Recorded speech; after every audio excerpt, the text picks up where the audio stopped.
Welcome to the February 27th, 2025 Planning Board meeting. And we're calling it to order. Roll call, please. Chair LaFaro. Present. Vice Chair Affinity is absent. The Secretary is here. Board Member Mudu. Present. Board Member Neely. Present. Board Member Fulham. Present. Board Member Glazer. Present. We have a quorum. Thank you. Please join us for the Pledge of Allegiance. Pledge allegiance to the flag of the United States of America and to the republic for which it stands, one nation under God, indivisible, with liberty and justice for all. Okay. Any minutes, Gloria? January 23rd. Okay, motion for that. Motion by Kate, second by George. All in favor? Aye. Opposed, abstention, 6 in favor, 1 absent. That's the minutes, and we are going to jump to item 13 and hear from the consultant on 103 County Road 39. So, It's Vin Carrazzo. He should be joining us via Zoom. He's from LK McLean Associates, and he's the consultant we hired to review the traffic reports for the applicant. great, thank you. No. Okay. Okay, I think I've joined you. This is you. Okay, we can't see you, but we can hear you. Okay, let me see if I can get my camera to work.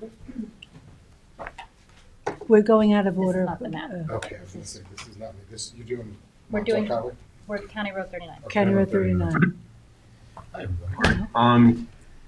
It says like my video can't be started because the host has stopped it, but I don't know that it's necessary typically for me to have video. Can Unless you you, want. your audio is a bit muffled. Can you just increase the level?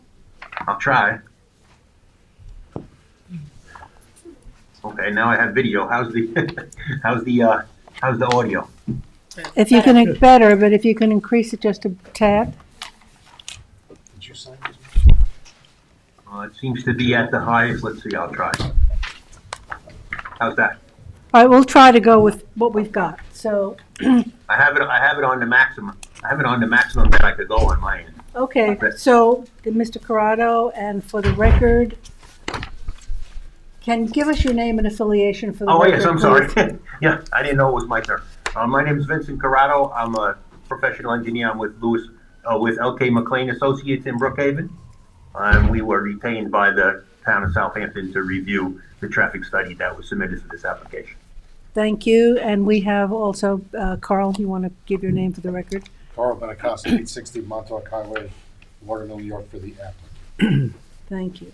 Okay, so Teresa, do you want to guide this? Yeah, so as you're aware, when we had last reviewed the application, we still had significant questions regarding the traffic study that was provided by the applicant. And before we deemed the application complete, you wanted some, outside perspective from a professional, since the traffic engineering is beyond my capability. So we had put out a request and received a quote back from LK McLean Associates and Vin. And then we hired them, and then we provided them with a copy of the traffic study that was prepared by the applicant. And he prepared a report, or a memorandum rather, dated February 3rd, 2025. And then we scheduled it here for review so that Mr. Corrado could be here and Mr. Benacasa. So this meeting is to go over that report. And he had some concerns which were outlined in the February 3rd report, but I think it's best to hear from Mr. Corrado. So, Teresa, for the benefit of the board as well as the public, what is 103 West or Montauk Highway? Because we're just giving an address. Where is it? What is it? Right, apologies. So the parcel is located immediately west of the Burger King on County Road 39. It's up here on the aerial photographs. The applicant is looking to construct a 14,800 and some odd square foot, 2-story medical office with about almost 8,000 square feet of basement storage, recessed courtyards, and nearly 100 parking spaces, of which some would be land banked. We had some concerns. We had a pre-submission conference application where we outlaid those concerns, and then part of this formal site plan was the submission of this traffic study And we were going through that process, but we decided not to deem the application complete until we got some feedback from an independent consultant on the traffic, because that obviously is one of the busiest intersections in the town of Southampton. Thank you, that's helpful for me to put all, because we have so many applications on County Road 39 Right. these days. Okay, it's up to you, Mr. Corrado. Yeah, thanks. I want to thank you for promoting this to the beginning. I have a standing commitment on Thursday afternoons, and last time I came, I attended, I had to log off because there was some issues that ran way over, and I left before I even had a chance to testify, so thanks again for that. So what I'll do, Teresa described the project, but the traffic study had two access plans, one with only access to County Road 39 and one with an alternative access to County Road 38. So I made comments based on both of those. So why don't I just go through my comments one by one, and we could do questions as I go along, or we can wait until the end and do all the questions. Up to you guys. So You identify what County Road 38 is for those of us that. that's North Sea Road, and it's the intersection that leads all the way down into the village of Southampton. So we're talking North Sea Road and County Road 39. I'm sorry? Yes. North Yes. Sea Road and County Road 39. That's right. I never knew it was County Road 38 either. One is 38 and one is 39. Okay, Just to make it extra confusing. do you want to Yes. hold our questions to the end? Or I do you think wanna- that makes sense. Okay, we'll hold our questions to the end, then. Okay, fine. So I went over the study, and VHB prepared the study, and they're very professional. They do good work, and for the most part, with respect to the technical accuracy, it was done in accordance with all the industry standards for applications like this. But let's go into the comments. My first comment is CR 39 and CR 38 are Suffolk County highway facilities. So Suffolk County is going to have jurisdiction over access and any modifications to either of those roads with respect to that's just a kind of a formal statement that we usually make just to establish jurisdiction. The applicant will have to get a permit from Suffolk County DPW before they have access to either of their facilities. The next item is the number of vehicle trips that this project might be expected to generate. They used industry standard numbers for medical office building. There's a lot of data in the Institute of Transportation Engineers trip generation report in that regard. So the trip generation estimates are for 44 new trips, and that's combined entering and exiting during the weekday AM and 58 during the weekday PM. So that's, again, in keeping with industry standards. I do want to say, though, medical office buildings are not urgent care facilities. Urgent care facilities really fall under the land use of like a clinic, and they generate significantly more traffic than medical office buildings. So I don't know that is the end use. If the end use is in urgent care, it will generate significantly greater traffic volumes. So I don't know what the ultimate intent is. I just wanted to make that clear.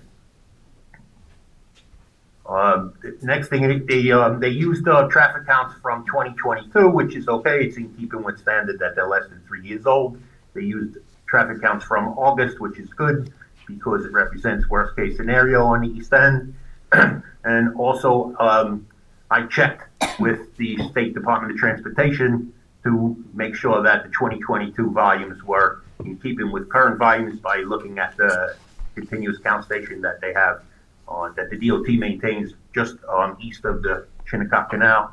So we found that those background traffic volumes are appropriate. Then to look at the impact that the new traffic might have on the local roadways, they used the applicant's engineer performed intersection capacity analyses, and these are relatively small numbers of new traffic. So with respect to operational capacity standpoint, the capacity analyses show that the application would not have a significant impact on the operation at the driveways or on the or at the major intersection. Levels of service at that intersection are not good. The only traffic that moves through there without significant delay really is the eastbound and westbound traffic, because the way the signal is set up, it favors the eastbound and westbound because it has the majority of traffic on it. But it didn't show a significant impact regardless of the access plan, whichever access plan they chose to do. They analyzed both.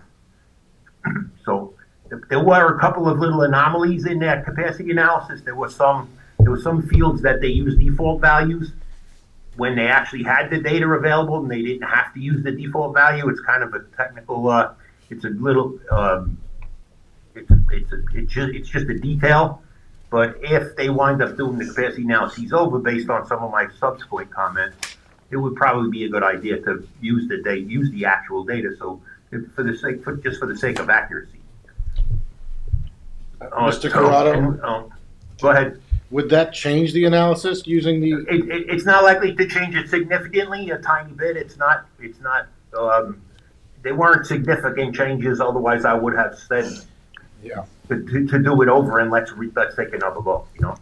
Yeah. Okay. But if they do wind up recomputing the capacity analyses based on some of these other comments, then it pays to be accurate. Okay. Right. So the next issue was that we looked at was the crashes in the area, and everybody who lives there and goes through there knows there's a relatively high number of crashes both at the intersection and on the frontage along County Road 39. It's kind of common on Long Island. Long Island roadways do have much higher crash experience than other locations in New York State.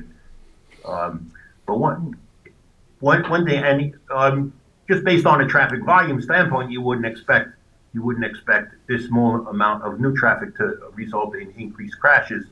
But we did note that between the intersection, the signalized intersection, and the Burger King driveway, there were a significant number of crashes, and a good portion of them were left turn and right angle crashes. And they are, in my estimation, they're related to the driveways along there, people forcing their way into taking gaps that are too short to make a left out of a driveway or into a driveway along there. There are a number of driveways along there that don't have turn restrictions on them. There's a Dunkin' Donuts there. I know the county required the Hampton Center across the street to have right turns in and out only. So I would think that adding more left turning volume to that, if it could be avoided along that section of CR 39, would be the advisable thing to do. Vinny, could I jump in there? Or, Sure. would you mind if I Not could at jump all. in for just a second? Because Hi, that Tom. was, hey, Vin, good to see you. That was an area that I did want to explore a little bit, and I appreciate your explanation so far. As their report says, between North Sea Road and the Burger King driveway, there were 48 crashes in 3 years, which you kind of alluded to, and a significant portion were right turn, right angle, and left turn. And I'm glad you pointed out the Hampton Rehab Center across the street, which restricts not only lefts in but lefts out. I don't want, and I should point out the comparison to Wilshire Street, which is to the east side of North Sea Road, but with much less commercial development, had 0 crashes. So I just wanted to kind of point that out a little bit, because I think one of the questions in my mind, and I appreciate where I think you're going with this, is consideration of restriction on left turns out, but also consideration of restriction on left turns in. Because also one of the things, and I didn't see it clearly in your report, Burger King currently has a no lefts out restriction. And yet there were several left turn crashes there. So anyway, I just wanted to, maybe explore that thing of left turn restrictions in and out, if you would. Now, the left turn crashes at the Burger King driveway are probably left turns into the Burger King driveway, because if it were a left turn out of the driveway, it would probably be coded as a right angle crash, because they would be hit by a vehicle that was eastbound or westbound and of course, Okay. the configuration of the Burger King driveway doesn't prevent you from making a left. The sign tells you not to. Right. But, and that would be, something that would be, you would need to dig down further into the crash reports to see if somebody violated the left turn restriction, if that even made it onto the police report. You know what I mean? If you could look at the police report, you could see if a vehicle that was involved in a left turn or right angle crash that was coded as a left turn or right angle crash, in fact left that driveway and made a left out when it wasn't supposed to. Right. And the driveway is not configured. Like I said, if you look across the street at the Hampton Center driveway, you got to work to make an illegal left in or right. Right. There's a physical change in that driveway or physical restriction. And that's really if the county first of all approves access, which they likely will, and I would anticipate that they would probably want to have turn restrictions, at least restricting left turns out. I can't put words in their mouth, but just based on my experience with them, they would also want the driveway to be configured to physically prevent the left turns out the way it is across the street. Okay, thanks. Sure. So that kind of segues right into the next, the rest of the discussion. You pointed out, we've been talking about the Hampton Center. The Hampton Center, in order to make left, so, to go, leaving there to go west, you can go out onto County Road 30, onto North Sea Road by going through the center and then make a left at the signal, right? So what I would recommend, if it's possible, and I don't know the status of that alternative access opposite Wilshire, but that would be the ideal access for this property. A full movement driveway there, and then another driveway on County Road 39 with turn restrictions. If you could get the full movement driveway on Wilshire, opposite Wilshire, then my recommendation would be right turns in and out off County Road 39. But if you can't, I don't know, like I said, I don't know the feasibility, I don't know the status of that. The application says it's under a separate application. If you can, then I would say that at the very least, the left turns out should be restricted because it's really, two eastbound, two westbound lanes, and the two-way left turn lane that you have to traverse to make a left out to go east onto County Road 39. And the crash experience shows what's going on there. People are getting hit still, when they're doing it. Now, again, we should go back to the crashes. These are the last 3 years, complete years that crashes were available. Crash records were available prior to COVID because COVID messed everything up. But there is post-COVID. We're getting close to 3 years, so it might be worthwhile taking an updated look at the crashes, at the most current crash data. Does anybody have an understanding of what the access to North Sea Road is? Because that's I don't think I've heard this before. So my understanding, based on my research, I have not yet been able to find a cross-access agreement for Burger King. However, we do have one over the Southampton Fire Department, which is just north of Burger King. So we would need to get a small portion of Burger King cross-access to get County Road to North Sea Road. And it would come out by the fire department, so yes. See, along that southerly that property line there, we have cross access over the fire department. There is no stated location for it, but it's possible to get. It's just the traffic coming out of the gas station on the corner, trying to exit onto North Sea Road, and go anywhere. I mean, I almost never use that intersection because of the heavy traffic and the craziness of the cars trying to come out of the gas station and get over to the left lane so they can then go east. Right. On County Road 39. Well, I don't know about the gas station. I don't think we have any cross access there. But this that's would be why at least a little around. further north, so it gives a little more wiggle room for maneuvering. Right. But there's the Burger King is the open element there. Right. Yeah. But we do have cross-access. No, you I don't. cannot find it. I'm still looking for it. I have not seen it.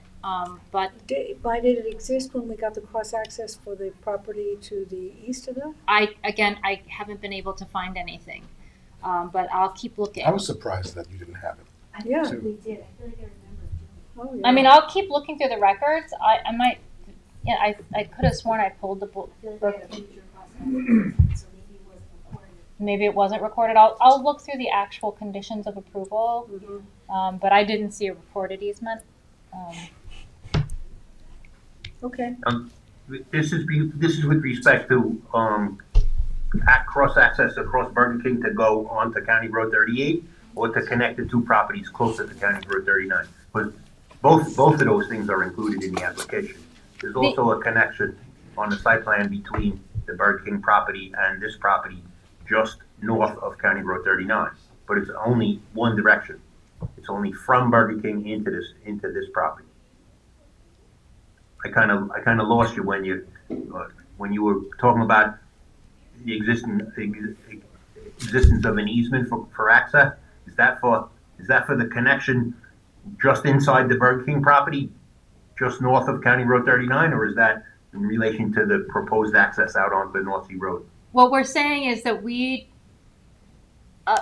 believe that there had been a cross-access agreement or a requirement for the parcel over Burger King, which in theory should be both ingress and egress. But I haven't found any documentation to that effect. We definitely have the cross-access on the lot immediately north of the Burger King for both ingress and egress. Again, the small, very small missing pieces that Burger King traverse. Okay, and well, that's good because that leads into this comment. The Burger King driveway does have a left turn restriction, but it doesn't have a physical left turn restriction. So if you allow cross access in both directions, and you deny left turn access, left turn egress to this application, to the medical office building, there's nothing really to stop people from going onto the Burger King property and using that driveway to turn left. Again, they would be doing it illegally, but the site plan shows only one direction. It only shows access from Burger King onto this property, which would be fine, except that people, then they would be stuck. They'd have to make a right out. So those would be the only people who would make that move. I mean, it still would be good to connect them, and especially if you got the connection up onto Wilshire, then the Burger King people could go. You could also use that to leave and go onto North Sea Road to make their left, and that would make everything safer. But again, that's I think that access to Wilshire is somewhat speculative. It was described in the traffic study as under separate application, so I don't really know what that means. well, we're working on cross-access agreements throughout County Road 39 and 27, because that's the best way to reduce the impact on the roadway. Absolutely. I remember Ron Hill wrote the access management plan for the whole town, right? Many years ago with Dunn Engineering, and combined access and cross access is the basic concept of access control and safety. And that access management talks about driveway spacing in there. That's also referenced in that document. Well, in this case, they are proposing the driveway as far to the west on their property as they can, which is good. Get it away from the intersection and away from these other driveways that are clearly misbehaving. You're proposing, just say that again, that last point? You're proposing the driveway to the west. Driveway to the west. Yeah, as far it's the driveway to the current application is to the west. Yes. It's away from it, which is good. So because there's less driveway density down there, and it gets it away from these very active driveways that are closer to the intersection. Perfect. Okay, are there any other points that you want to make, Mr. Corrado? I think not. I mean, I talked a little about the parking, and I know there's in the interest of minimizing asphalt and impermeable surface, I just put in this. I discussed that the ITE says that Institute of Transportation Engineers says that the parking that they're proposing, the constructed parking, 74 spaces, should be enough, should be more than enough, and actually. The IDE says 48 spaces would be adequate. So if you wanted to consider some more land bank parking, that would be a possibility. And then the rest of my comments are just with respect to medical office building. You might want to consider a few additional ADA spaces, not just the bare minimum, the accessible spaces. and make a positive comment with respect to them building sidewalk along the frontage. It's good, and I always ask for bike racks. So that's those are my comments. Okay, are there any other questions for Mr. Corrado? Can I ask, as you research the cross access across the Burger King, can you find out in the history whether there was any requirement about that driveway?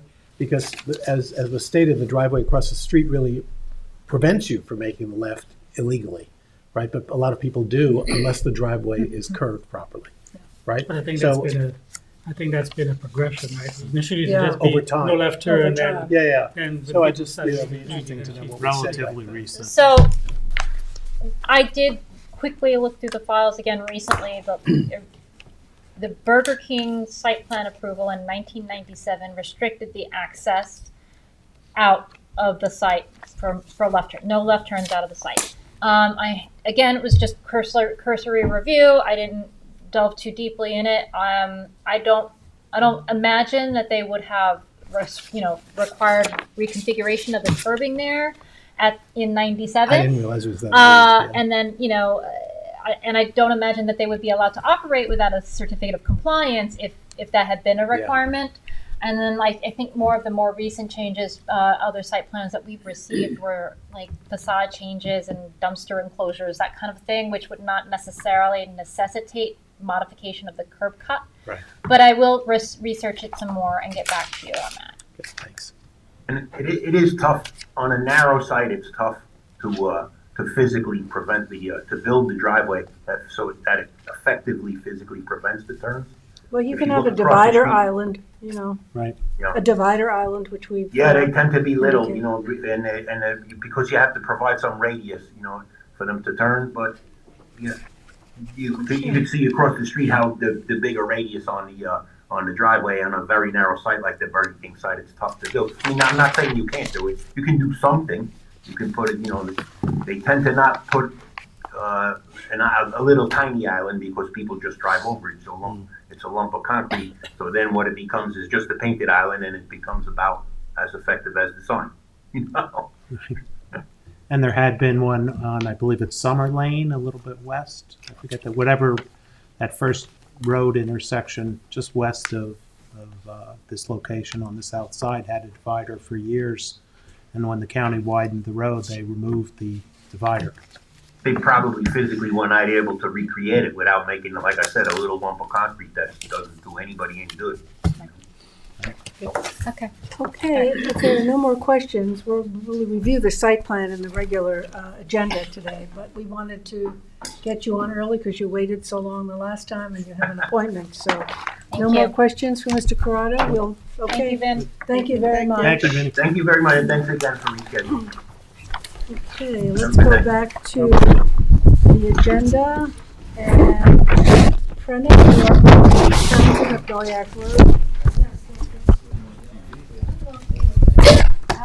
They might be on Zoom, Kevin.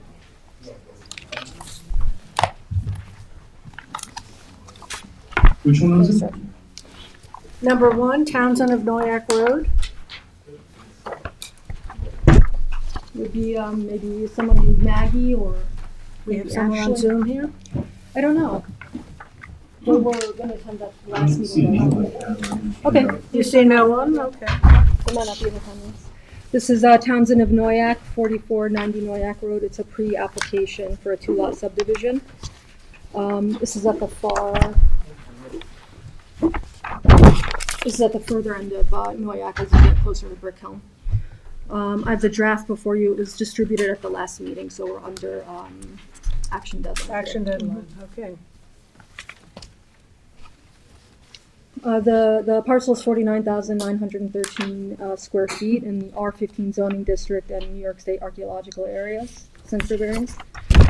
The parcel is improved with a single-family residence, and it was cleared between September of 23 and March of 24, which you could see up on the aerial. Cleared for that house? Yes. Okay. Yes. Not Not not any other clearing? And Property oh no, doesn't- yeah, just within the property. Is that what you mean? No. No, was it overcleared? Is this in the? No, it's not in the APOD. The it's APOD not- is south of Brick Hill, so they're Okay. not in the APOD. I'm just noting that it was semi-recently cleared. Recently cleared. But A year where? ago. Up toward, to the road? No, or down behind the existing house. Behind the and, existing, okay, Yeah, all right. as you get toward the cemetery. Okay. So where the proposed I lot see. 2 would be.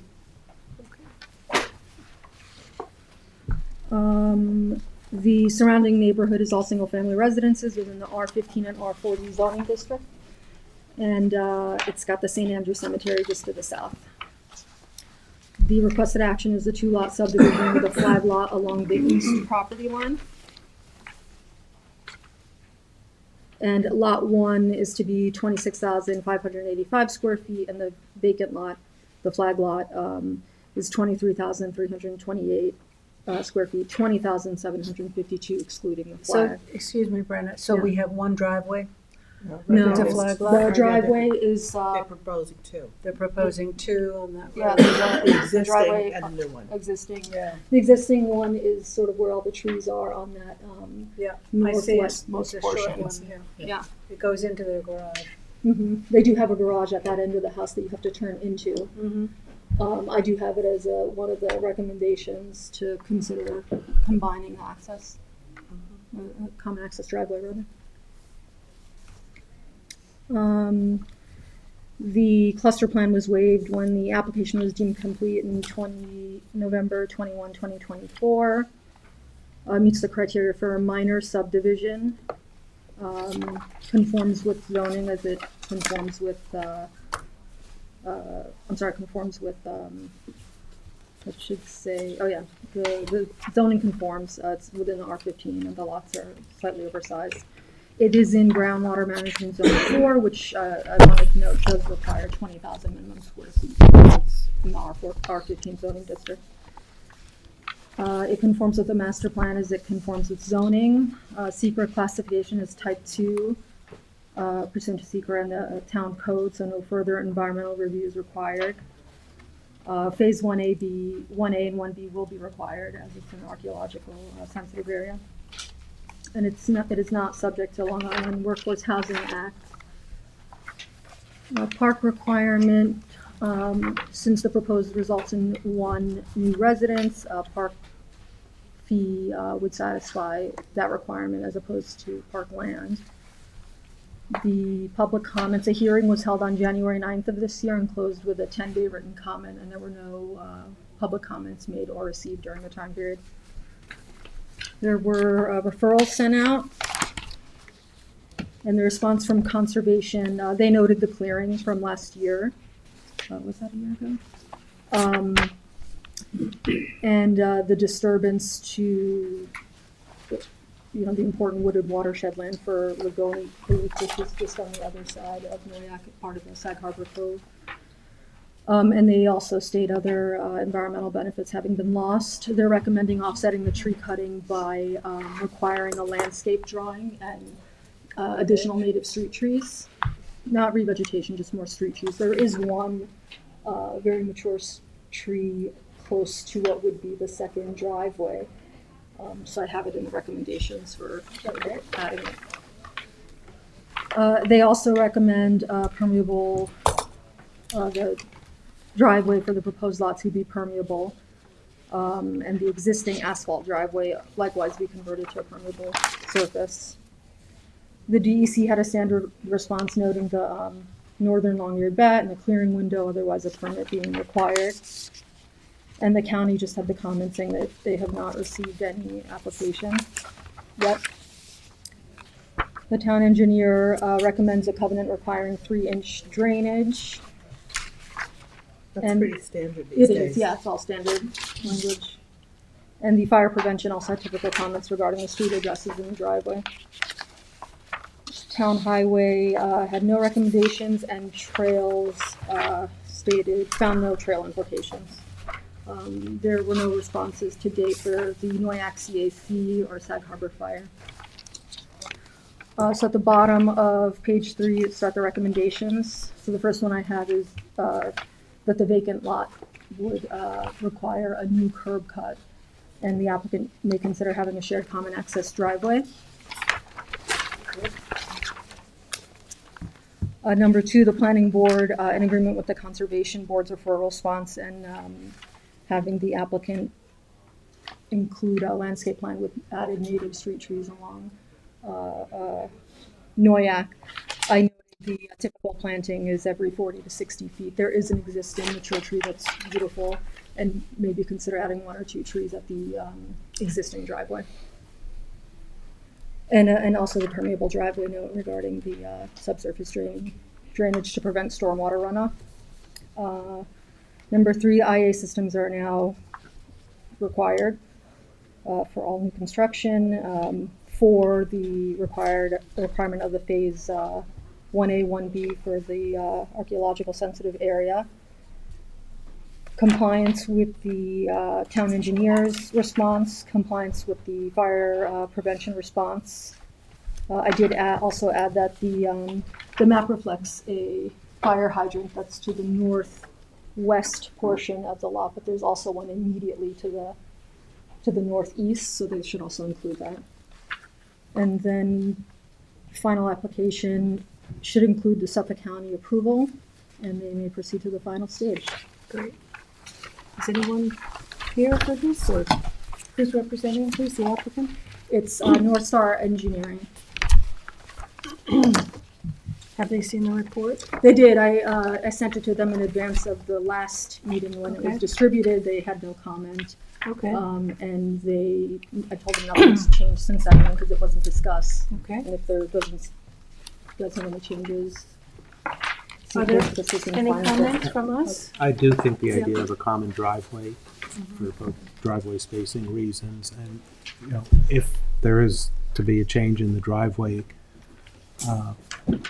just eyeballing it from here, I think the line of sight to the west from that driveway may be a concern, From the existing driveway. from the existing Yeah, driveway. it is. Even though, so I went there, this is certainly the quieter end of Noyak. Right. Although that's relative to early February, but Right. But even it when still- leaving. It still is compared to Yeah. the other side Yeah, of Long Beach. yeah. Even when leaving, I watched traffic for a little bit. There wasn't a ton of traffic, but you're leaving, a car could easily come up quickly on that driveway. Easily, Right. there's a slight curve there. Yeah. Yeah, so, But that's a recommendation, not a requirement, because yeah, while that would make sense in some instances, here you have an existing driveway which leads up to a garage. So if you if those decide to make a common cut, then they have to bring a driveway across the front of the house to get to the garage, which Yeah. really doesn't make much sense.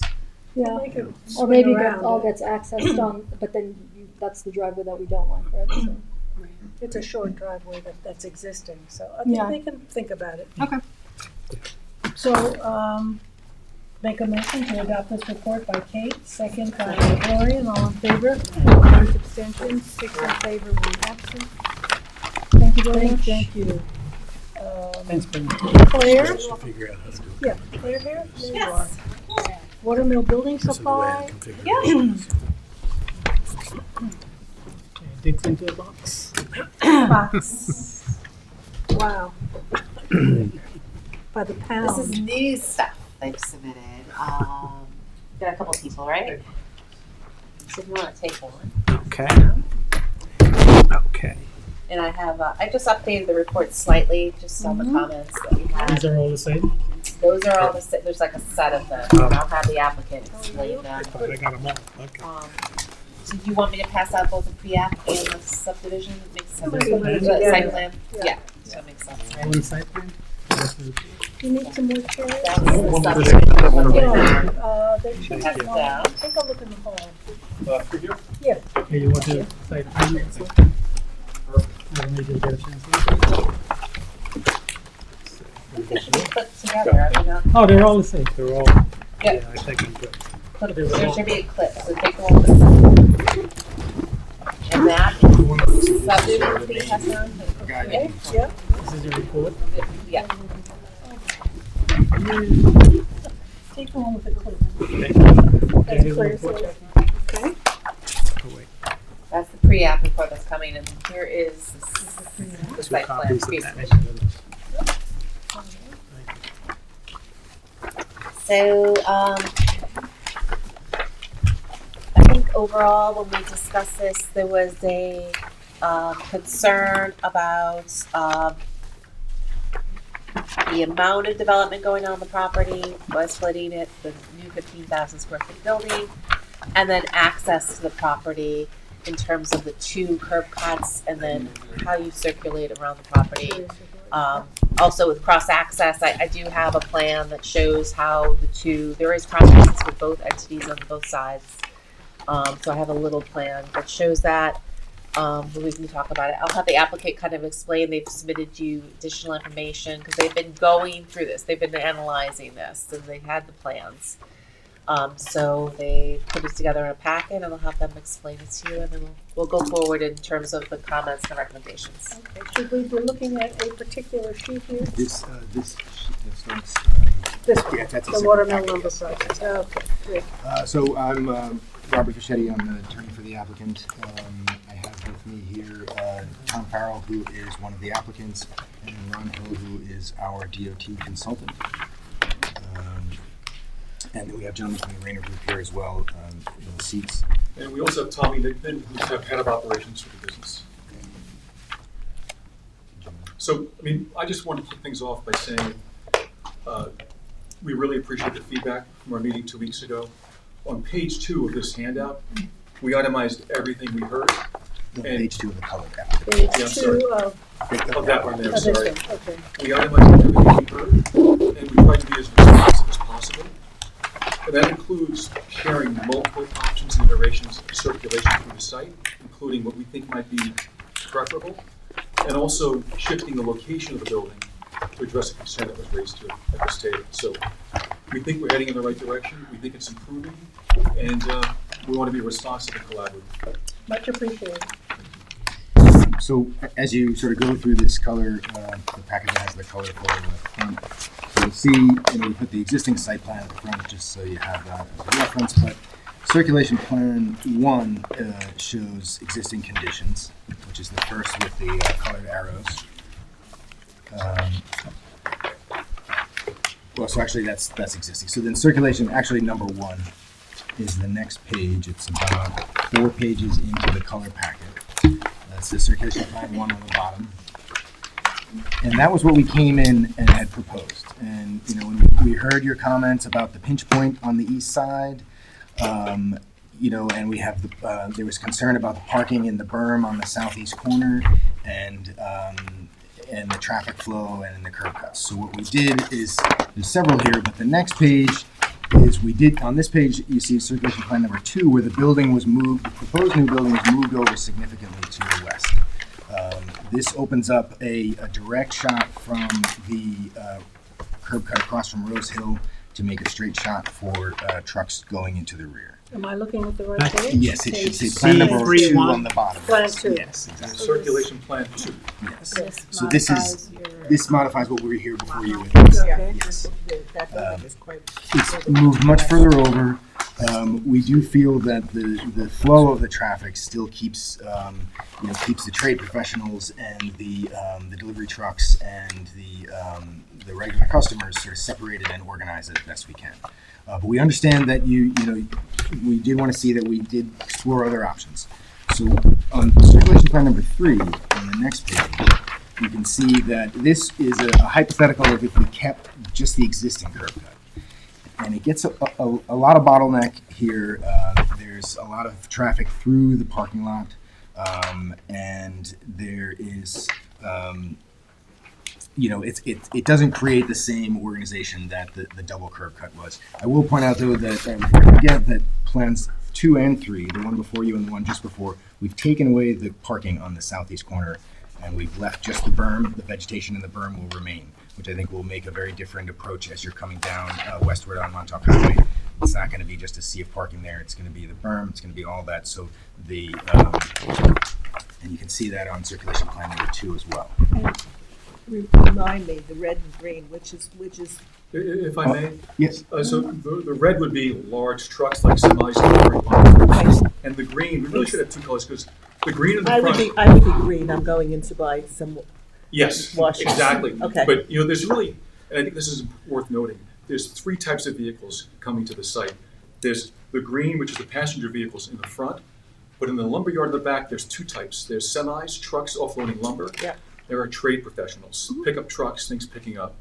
So maybe we should add 3 colors, but Okay, and the green in the back is the trade pro, the green in the front is a passenger vehicle. okay. And there's a key up on the top right there. Okay. So like little Yeah, legend. It's too much to look at. No, I So have you understand. come to 4 here with No. one center? Not yet. No, so then we have, yes, plan number 4. So that moved the, the driveway to the middle, because I know that was talked about a little bit. It creates a lot of turning issues, because semi trucks that have to go in and make a hard right, it creates a lot of problems. It does not line up with Rose Hill Road. So we don't find this one to be a particularly enticing plan. We do think that really the 2 curb cuts allows for the most organized flow of traffic. We did go one further with plan number 5, again, a single curb cut opposite Rose Hill Road. This I don't think they have. I don't see a plan. Oh, this should be, we submitted that. Oh, no, I'm sorry, this was, This was after, so they submitted this, I looked at it, and I knew that you had specifically recommended across, so they asked them to do another. sorry, we did this one last minute, and this, I can pass it around. You can just hold it up. So it is just the opposite of Rose Hill Road. Right. It still involves a lot of traffic through the parking lot. It creates a lot of turning issues. All the professionals can speak to that more here. We did want you to see that we had explored a lot of options, and after we did consult early on with Mr. Hill. We didn't put anything into the DOT until after your referral was gone to them, but we were sort of prepared because we knew that there was a lot of information to juggle here. We do feel, and I can let Ron speak to that the 2 curb cuts is sort of the best approach to organize not only the ingress and egress, but the internal traffic to allow for the best maneuvering of everyone. I know that you've moved the building. Have you changed the size? We haven't, but we will. That was raised by this board, and I would only ask for the building in the rear. We're basically reorganizing covered area. In fact, the building in the rear has less area under cover than there's there today. So we're respectfully requesting we can keep the size of the building in the back. The building in the front, we'll look at tightening that up. And if I may, the reason that's the way it is we're trying to have our customers come not only for luxury bath products, for toilets and things in front of the wall, but piping, fittings, valves, and we want to have a deep inventory of things, so whatever they need we have. But this 15,000 square feet, in our last meeting you advised this was the maximum. We're going to look at shrinking that building. Have you, first of all, thank you very much for doing all of these variations. It's greatly appreciated. It's what we were looking for. And Yeah. Cooperation is great. you moved the proposed retail building west. Was there, in any of your thinking, was there the possibility of turning the building so that it's the narrow side to the street, which would allow you to get more circulation on the east side? We did. It starts to create problems for that new rear lot line, and the fact that rear lot line has to also be a certain setback off of this building, off the corner. It starts to create setback issues. On that unloading open space here, right? Yes, yeah. So we did look at that, but it complicates things quite a bit because of the area needed. As we shrink the building, we were looking at taking that north wall and pulling it down to shrink the building. Right. Well, that would Just to be help. clear, that back building on parcel 1, The big one, yeah. yes, because the building slid west, I think you have to come up to a mic. We can't capture you. I just want to be You can clear. stand, yeah. That building in the back slightly slid west because of that, to maintain that 50-foot setback off that new property line on parcel 2. Okay. I just wanted to. So Yeah, it took that's some the point. maneuvering to get the to Yeah, move everything. yep.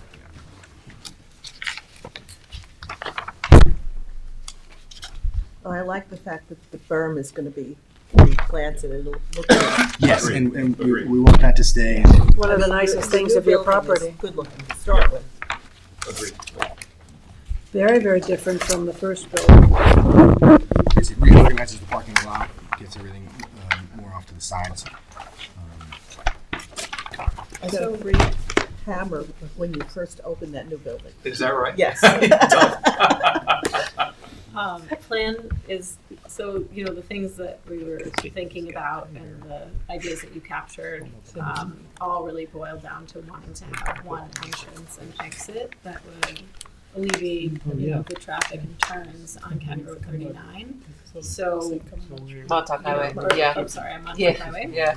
When you say one entrance, you mean a single, or you mean one in, one out? Single entrance and exit, one curb cut, I think is what we had discussed. And so the plan number 3, do you see that as a viable plan? To me, it does seem like the circulation is viable, moving the building to the west or reducing the size of it.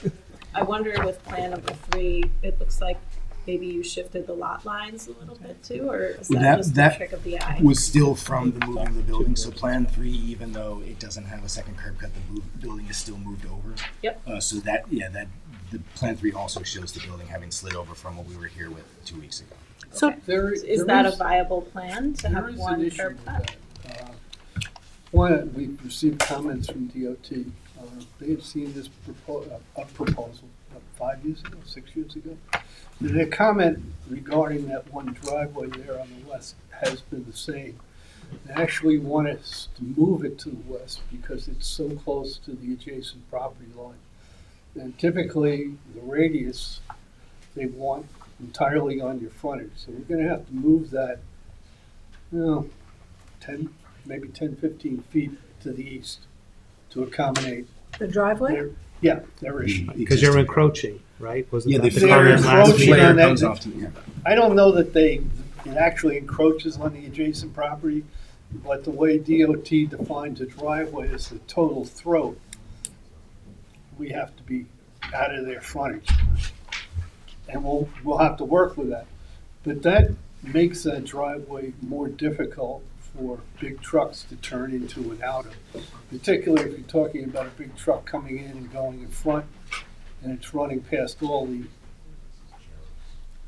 personal vehicles.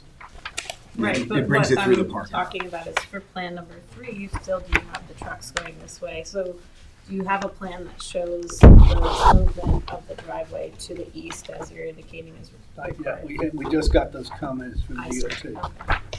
Well, but Plan 4 gives you a driveway, one driveway in the middle, and Plan 5 gives you Yeah, opposite and- Rose Hill. And the one in the west, again, it drives all the trucks through some of the, that's probably worse because it drives them through all the trucks, through where the customer parking is, It doesn't line up not with the Rose Hill. contract. Could I see the plan number 5? Yeah.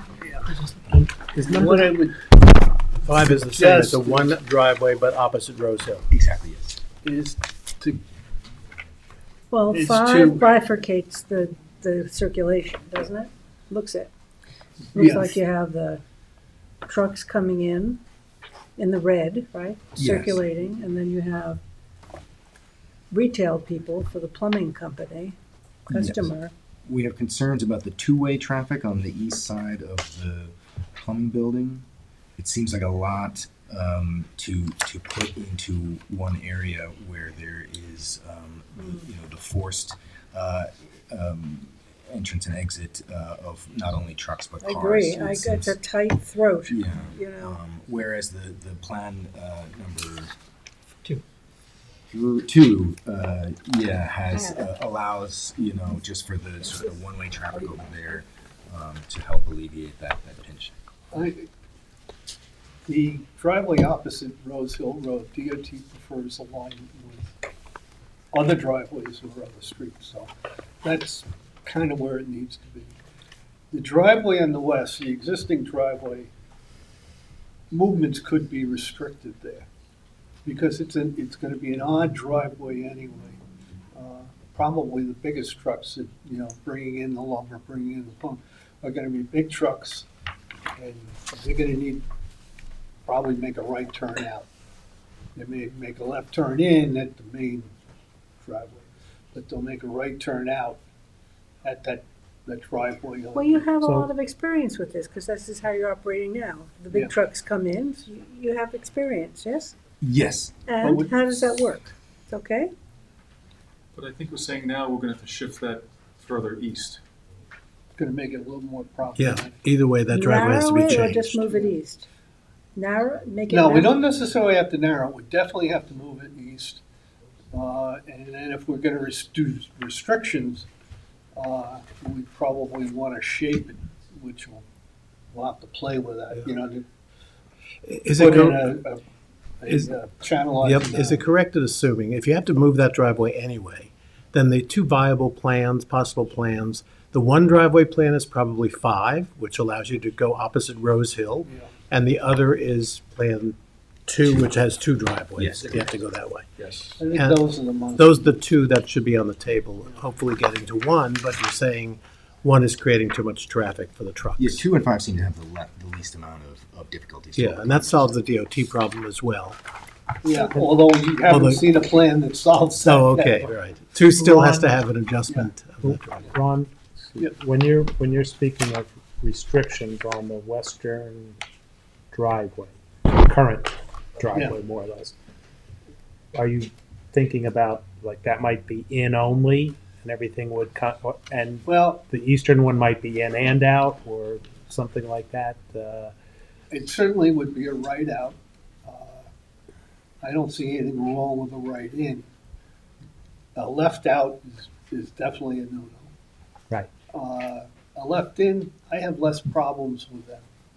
So left in and right out. Well, sometimes those big trucks stay in the middle of the road so that they can get Well, in. you want to get them into the site. Right, right. We want to Yes, get them yeah, off the that- road. That's We also live an there issue. sometimes. So usually the one to the west can be a left in and a right out only.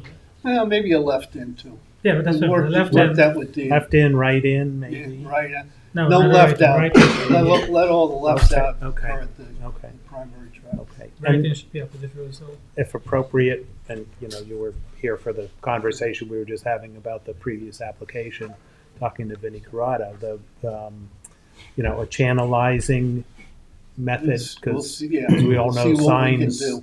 sometimes people obey the signs and sometimes people don't obey the signs. As an anecdote to that, think about the access of 7-Eleven onto County Road 39.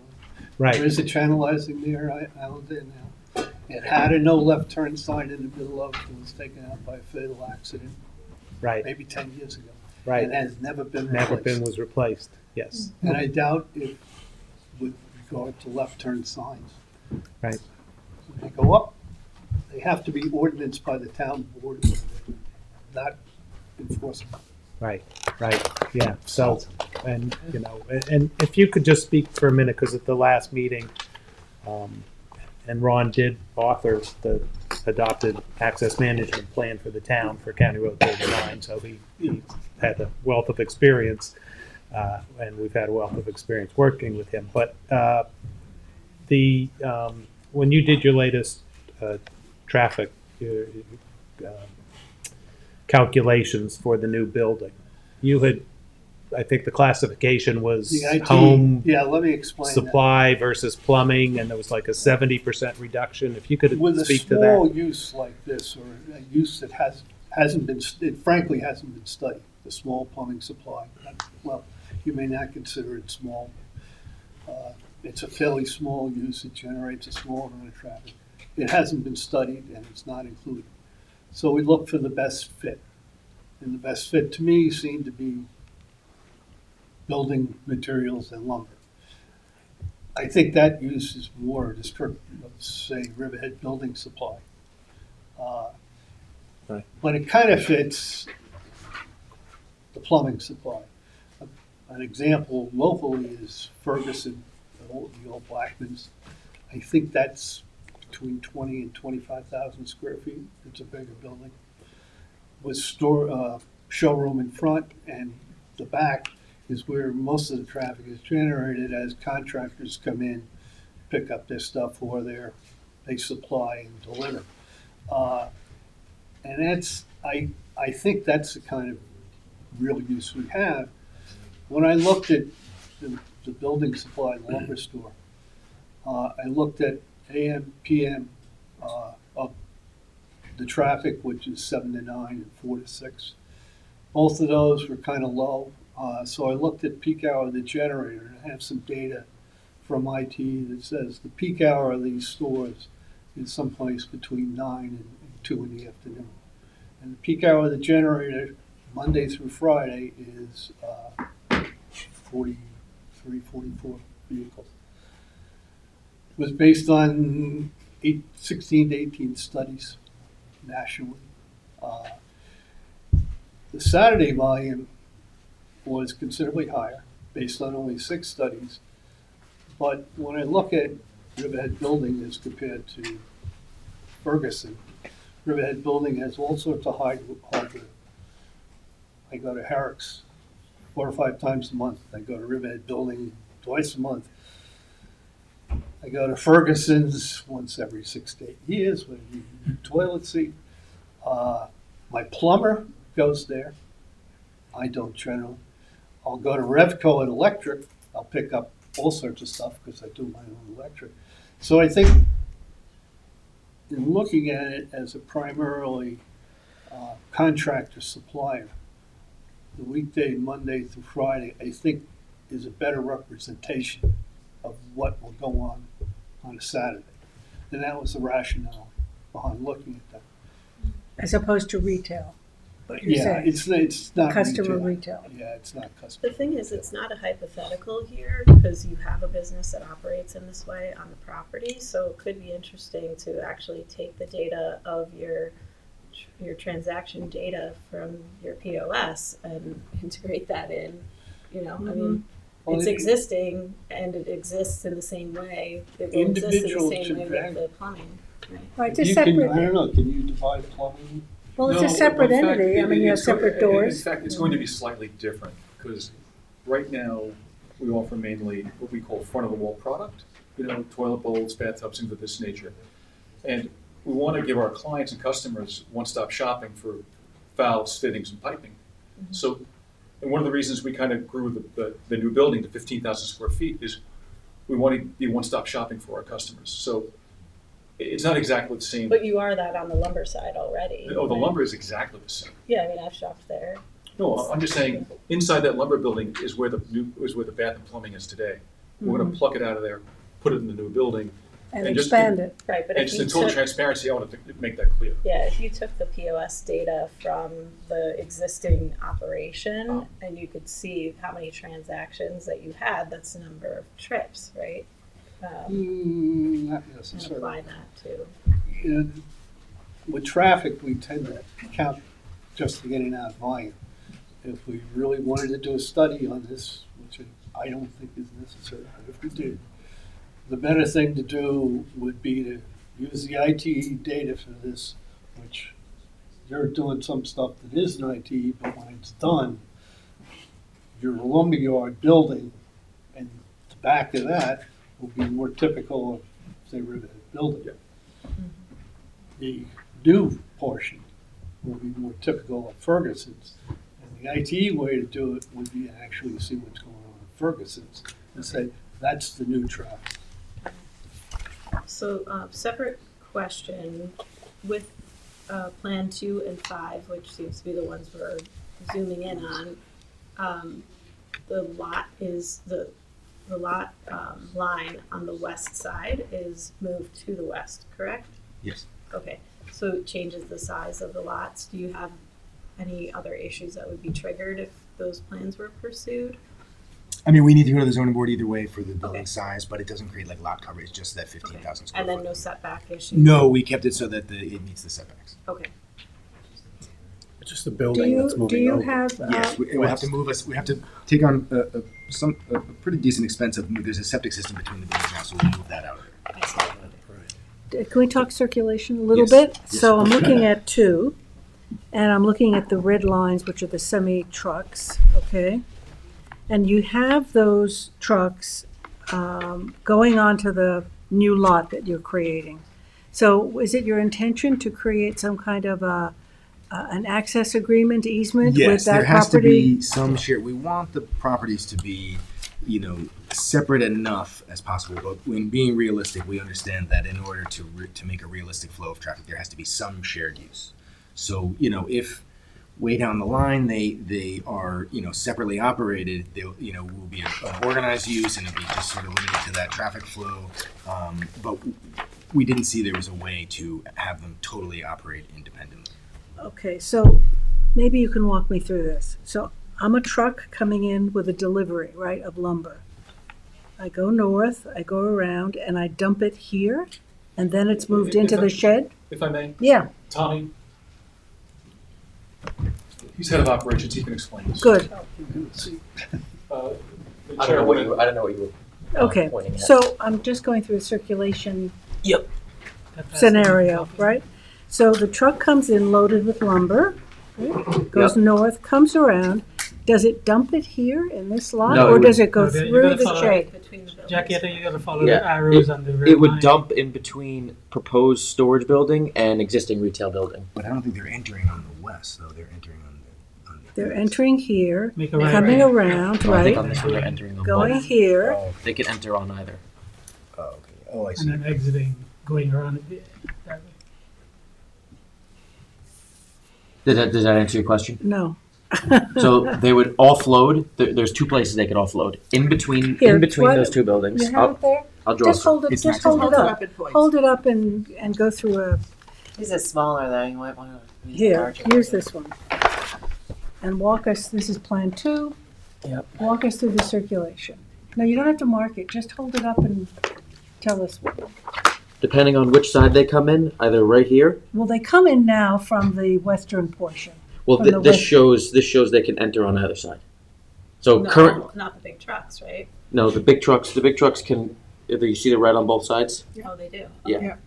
So either right here if they come in this way, Yeah, or behind the building if they come in this way to offload to the. offload.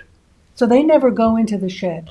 No, That's just the. no. The the shed It's trade a storage. comes for the Those trade professional. trade contractors drive through to load up Okay. lumber and things like that. Are- Not the ones that are delivering to the site. Okay. The ones And that are you taking. fork- But the Forklift it trade in. contractors are also using the red or not? No, the trade contractors are they're looped in with the green. They're the The green. trade, Yeah. the trade contractors and you and I are all green.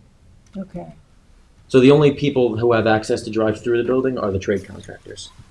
The vendors who come and drop off all the material, they're annotated in red, and they would either drop off between but right behind the existing building or behind the proposed new building, depending on which way they come in. Okay, so the property line of the new piece that you're carving out, Mhm. just trace it with your finger, right. Have you always keep your storage shed in that spot? You've never considered moving it at all to the east so that your trucks can, Are you I talking mean, about this building? yeah, Oh, moving it to the east. yeah, you've got, that's all your space, right? Because you have a large piece there. But right now, the way all the structures are back here, they almost span the entire property because it's like 6 or 7 different structures spread out. I know, But that's I'm- not the way it's gonna be. but you're Correct. building a new building, Yep. one piece. My question is, have you ever thought about moving it, that big building, to the I think west? the issue was, and Vinny, correct me if I'm wrong, Mhm. was the setbacks. If we moved it too far this way, because of this new property line. Is that the property line? Yes, on the new lot, this is the property line. I think the issue with bringing it further east was the 25-foot setback to the property line. Mm-hmm. You also have, if you have a plumbing truck coming in, Jackie, you'd go up this way past the building. That plumbing truck's gonna go like this and then back up into this area to semi-trailer Yeah. offloading. So they need that circulation Yeah, I here. need that area. Yep. Was only a thought, because it's always been in that place, so you've been so creative about redesigning the buildings. Yeah, even the empty spaces, even though they look empty, they're important to the traffic flow. Right, Yeah. it's a very, I think, a very tricky circulation Yes. That's why I have Tommy situation. here. Plus, Yeah, the, it's a plus the very lot tricky- lines define exactly what you can do. That's- Correct. yeah, That's limiting. Yep. But number 5 seems viable if you reduce the size of the building slightly on lot 2. And then, I don't know what Tom thinks about this, but you could have like a triggered signal at Rose Hill and Montauk Highway. That Traffic if- signal? Like, I don't know, somebody. Excuse me, I picked myself up off the floor. Okay, all right, fine. But Here comes Mr. Hill back. yeah, I'm sorry, Kate, I didn't mean After to, he and faked it. I'd like to hear your Thanks. whole thought, but Thank you. I mean, to me, I mean, you've got the interior circulation issues, which, you know, are obviously concerned for the whole board. You know, to me, the real issue, whether it's one driveway or two, are the left turn issue. Lefts in and lefts out, with lefts be out perhaps being the greater of those Left two. out is the biggest. For two reasons. They're One, both- safety, which I know we all instinctively know, and Ron knows the left turns are always a more less safe maneuver. Also, frankly, and you know, I see it with your trucks, and I see it with lots of people's trucks and cars. You get yourself out there, and you're blocking the Yes, westbound traffic. often, often. You know, and for every minute, Mhm. again, learned this from, you know, some very smart traffic engineers, you know, every 1 minute you block traffic, you back it up for 5 minutes.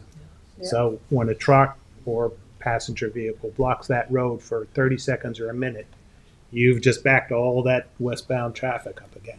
So, you know, I think whether it's controlling the one driveway or the two driveways, trying to do something to minimize the lefts out, control those, is to me, you know, a major concern. Can we, Yeah, there is another issue with the single driveway opposite Rose Hill Road. So if you look at plan number 2, there's not a colored version, but the survey plan. So they have designated 3 areas of cross-access, you know, to allow traffic to go from one lot to the next. the circulation? No, just where the circulation line crosses the property boundaries, they've designated those small hatched areas. Not this one. Go back to the front, page 2. This is Very just front. plan 2. No, Oh, maybe those plans. These plans. Well, these are the technical plans here. These Those. plans. Go to Oh. page 2 of this. My hands are getting dry. I do, George. So it's the other technical plans, not the binded plans, but the plans. Yeah, here we go. Okay, one more. One more? Oh no, here. So there's the 3 cross-access areas that you designated, right? Yeah, one Where here. the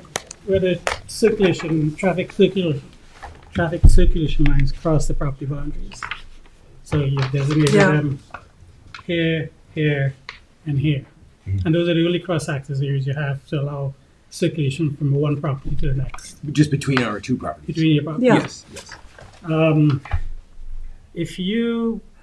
If you went to a single driveway, which there's advantages there, but then you really,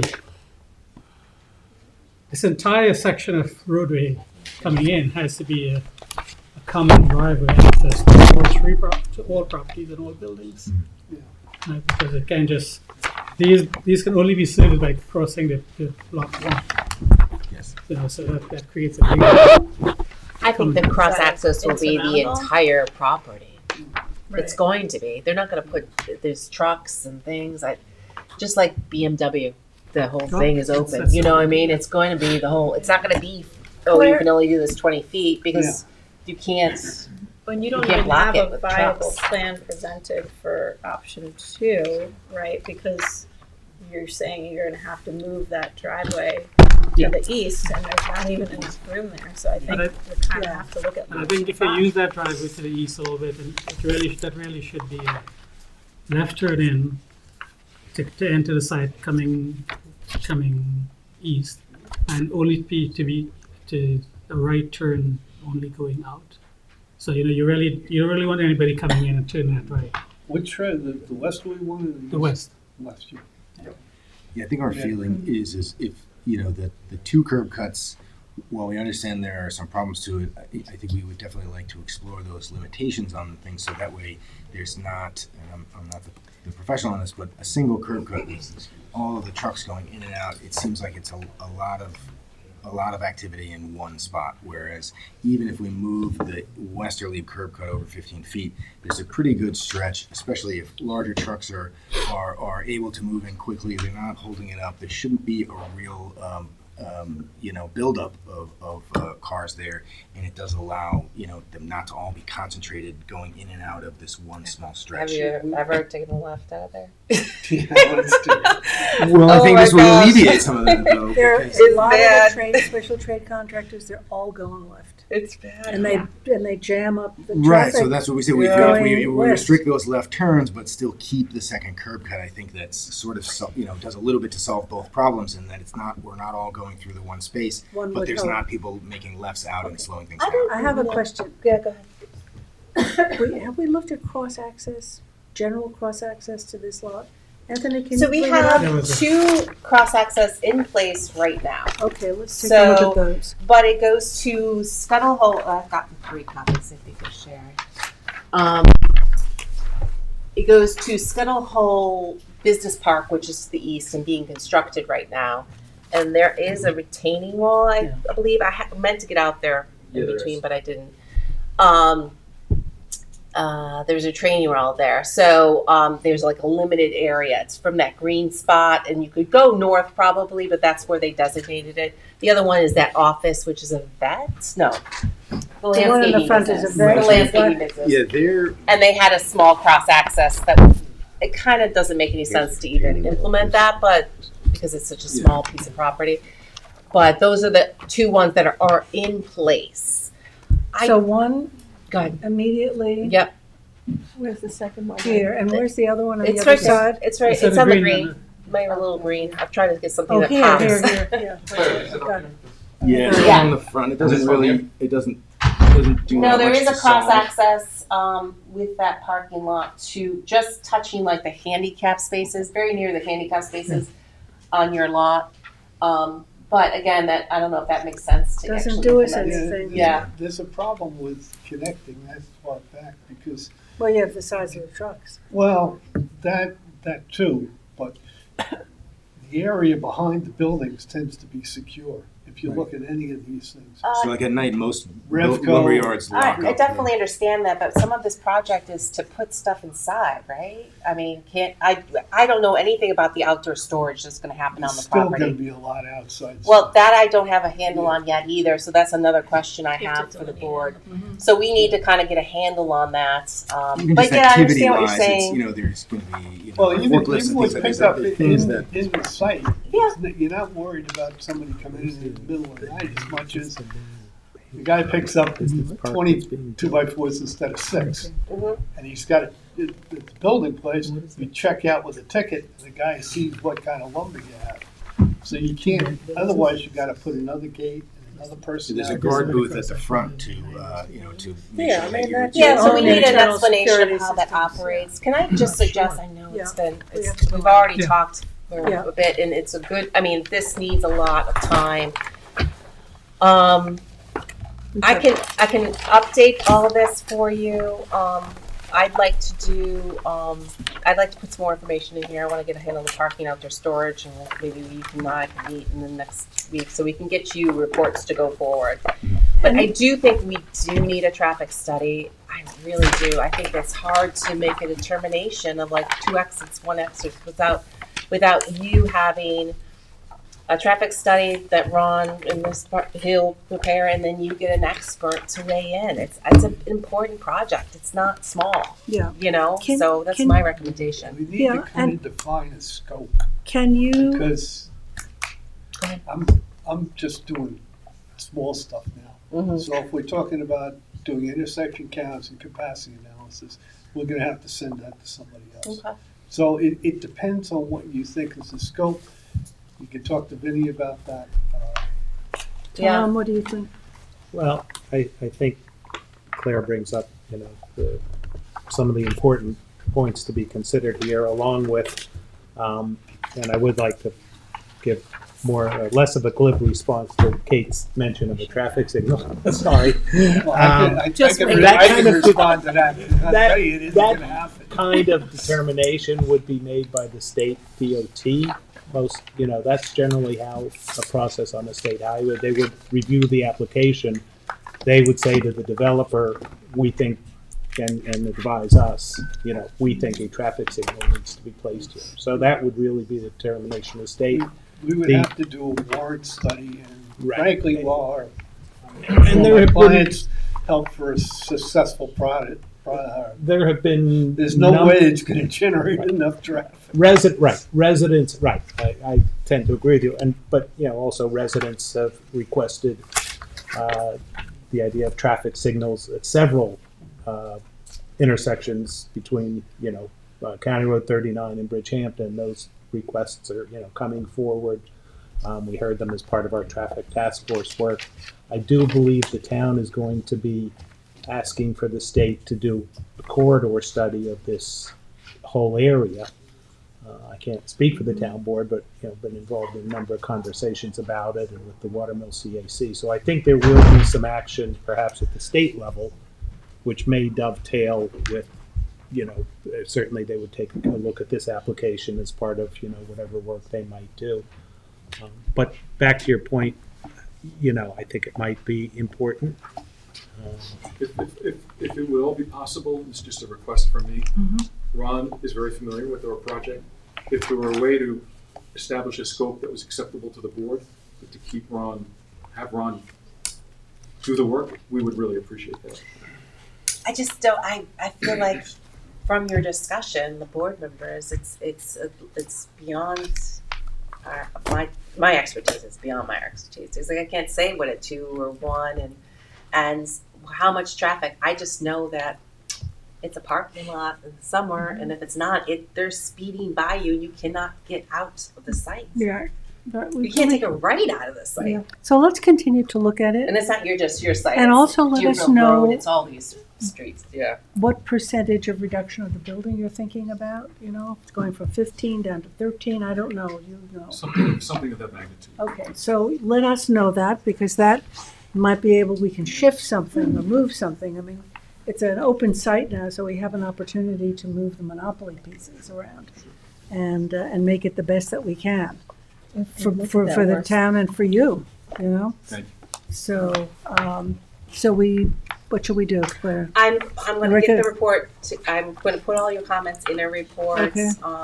Now we have their information, how they Right. got here, which is good. Mhm. And we put some of the things aside. There's 2 and 5 to consider right now, right? Yeah, Which yeah. is great. So I'll put that language in here. I'll give it to you next week.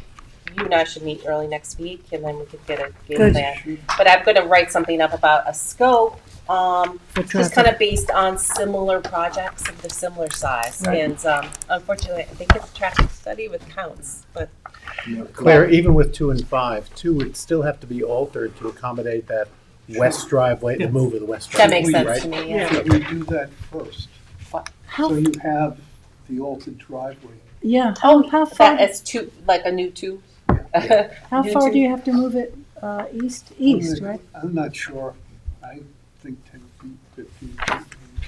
And if you're going to do that, if you're recommending that maybe one of those driveways be restricted, no left, then design the driveway with that special divider, turn, the restricting turn, A divider. because it's going to be a wider driveway then. And then we should try and run some auto turn through. Some tests. Yeah, see how the For the truck. semi-truck.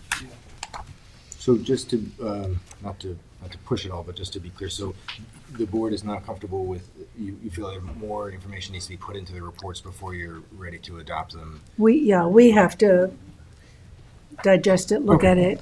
And I want to put this in, you provided the alternate plan board prefers 2 and 5. And let's look at those. And then traffic, I think And the there's. traffic And so- study based on those 2. So, and 2 ingredients that we need, the size of the reduction of the building and how you're gonna move that driveway, because that's important.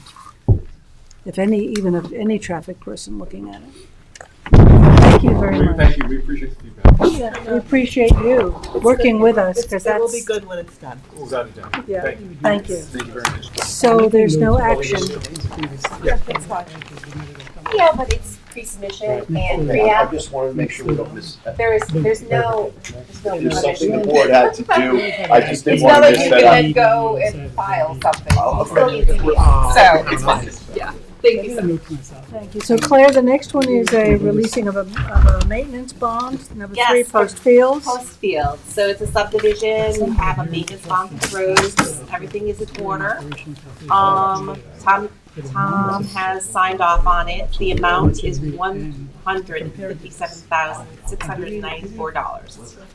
And I just list in this all the requirements you need before he submits for the town board to accept the road. It's pro forma. Okay? So can I have a motion? Motion by Kate, second by Gloria, and all in favor? Opposed, abstention, 6 in favor, 1 absent. Great. Thank you. Anthony, Phillips Avenue. George? Just a reminder to the board, this is South Phillips Avenue. It's, you can see just south of Montauk Highway. It sits adjacent to the, well, residentially zoned portion of the Spion Commons property. The application is for just 4 lots. So it's abutting the open space Well, of it's abutting the open space reserved area of the commercial development. of that development. That's why you'll see when we did this plan, we put buffers, a 25-foot buffer in the rear of the properties, and then a 25-foot buffer along the southern portion, and we left the northern portion open. There's nothing really there. It's open space. It's open space, and we have a common driveway serving all 4 lots. Anthony, we didn't do a cluster on this, right? We did not do a cluster. We waived a cluster, or we just never did it? No. We waived it. Okay, you want to go through the report? Sure. So I have the resolution here. This is for a final conditional approval. We go to the findings. This was a type 2 action under SECRA, so no further review is required, but it is New York State archaeological sensitive area, and they did do a study in 2020, which didn't find anything. The PRD plan was not required in this case. It wasn't existing to existing open space. However, in the interest of maintaining buffers and woodlands, we did provide some buffers, 25 feet on the eastern and southern property boundaries. Back here and along here. The zoning board had to grant relief for this project. And you can see I listed them out. It was mostly for a lot width on the lots. This happens a lot with some of these lots when you start doing this. So they were successful with the zoning board. That's probably what held up the application. The Suffolk County Health Department approved this in February of 2024, and it's subject to their covenants and restrictions. We had a hearing on this on December 12th. It was followed by a 10-day written comment period. There was no comments received.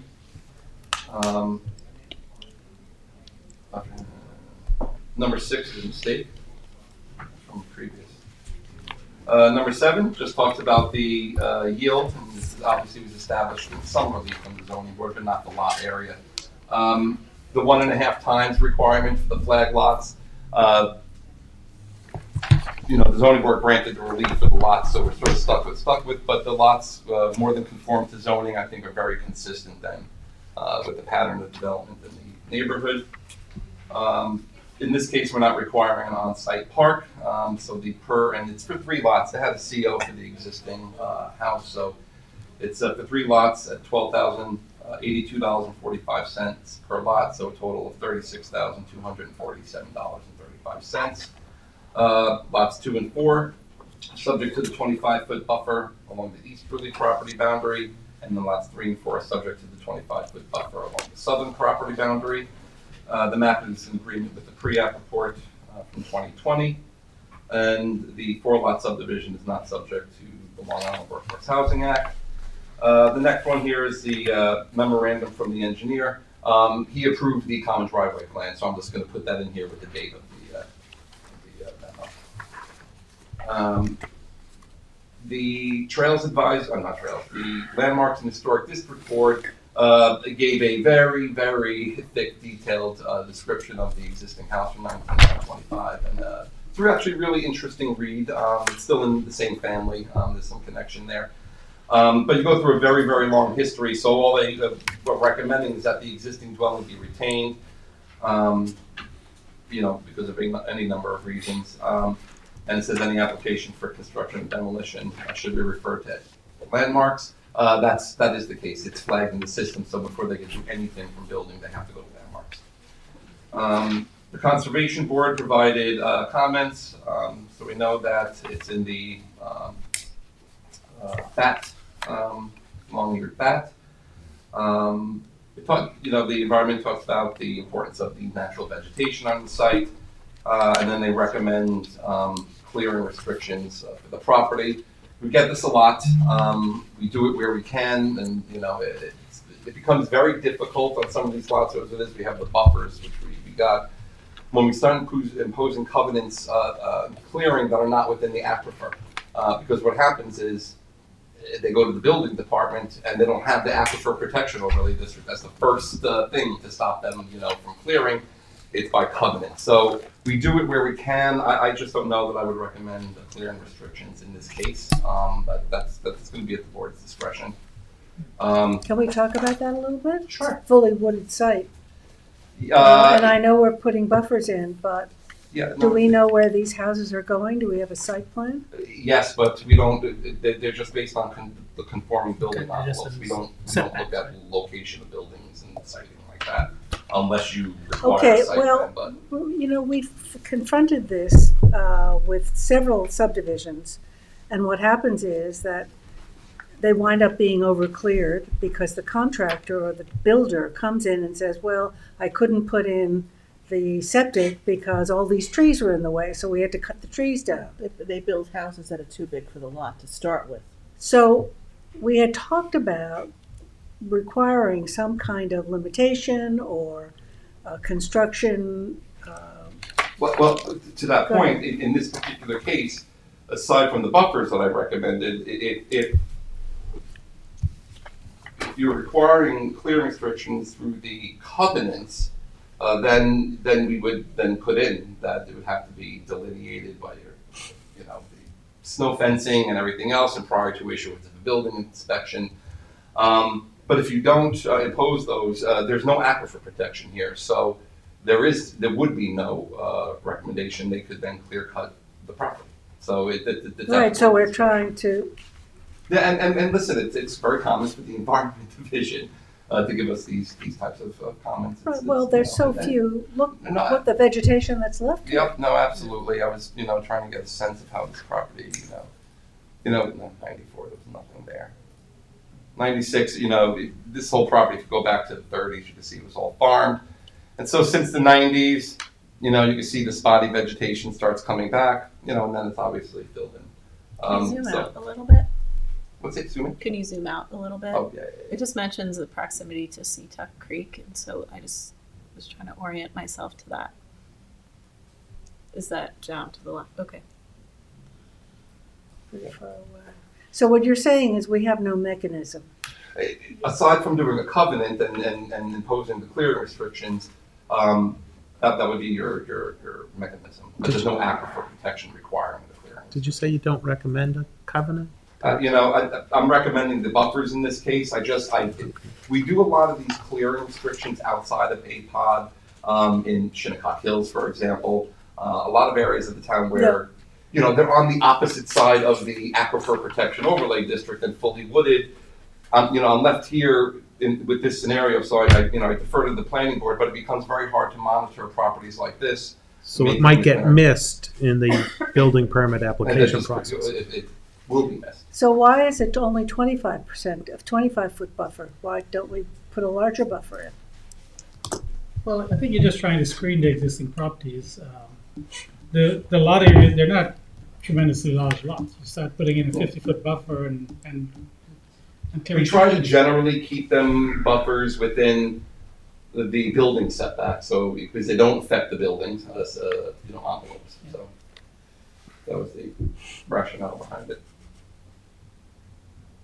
The town office of fire prevention provided comments. There's public water and hydrants out there. Eastport Fire District had no comments. Trail said there's no trail implications, and the Suffolk County Planning Commission said this is a matter for local determination. So I recommend approval of this map subject to the following. Any revisions required by the town engineer. if applicable, but I think he's already approved the common driveway, so I think that's good. I'm gonna put that in here. Do you have the, can you throw the plan up? The plan's right there on the table, actually. Oh, you don't have it in the I system? probably do, let me just make sure.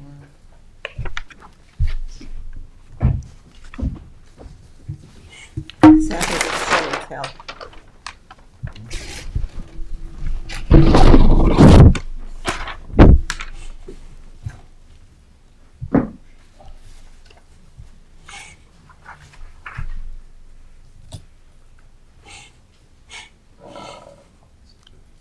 But it's up there, Jack, you don't know that. It does. This one doesn't show the buffers, by the way. That's an older Right. map. So you can see the 25-foot buffer is consistent with the building setback. So I think that's, what the logic has been, that it stays outside of the building envelope.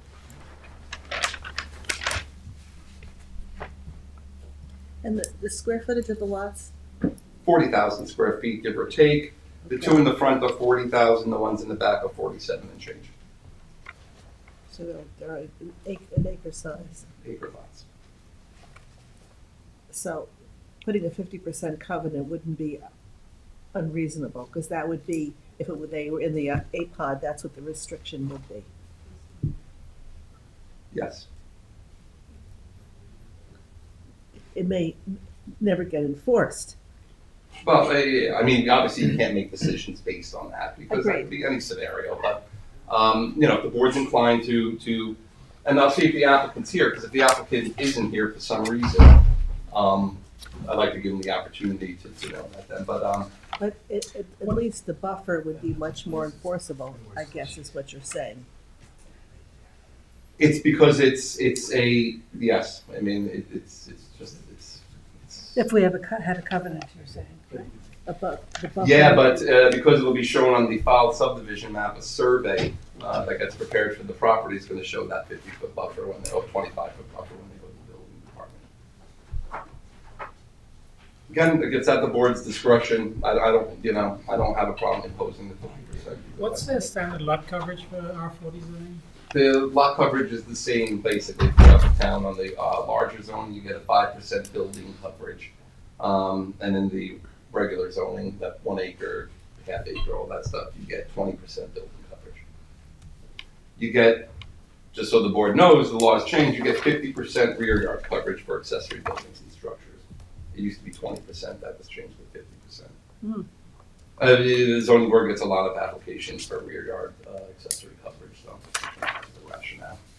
But I don't necessarily have an issue with imposing 50%, but I do defer to the board on this one because it's, I love protecting trees, so if the board's inclined to impose a 50% restriction, the rationale being consistent with what the APOD, understanding it's not in the APOD, and it would just be that we're, And we have the concern of sequestration of carbon, which could be, if we had a code in the non-APOD areas, that could be the reason, as opposed to in the APOD, it's water protection.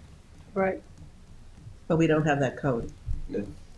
Well, And what you're saying is the 25-foot buffer is something that would normally be in place anyway when they go for a building permit. You should need a buffer between the what I'm lots. saying is because it's going to be on the filed subdivision map, on the map as a buffer, a survey that gets prepared for the individual lots will show that buffer. So when it gets to the building department for a building permit, that buffer will be on there. I got it. Yeah. So the 50% would be 50% clearing only, right? Be 50% clearing only, and we could hope On each that- lot.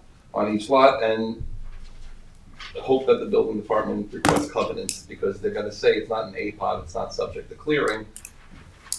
And hope that the covenants, And then so, the 50% that you're not allowed to clear would include the buffers as well, right? The buffers would be counted Yes. towards that? Yes. Yes. Yeah. Of course. So, there's not a GIS layer for covenants or like a note, a flag that could be added to?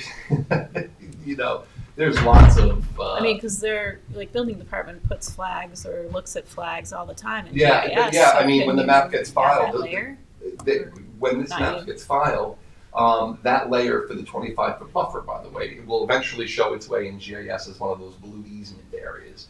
But no, I mean, yes, there are some flags. I don't know how, the question is imposing a 50% clearing limitation on these lots, but they're,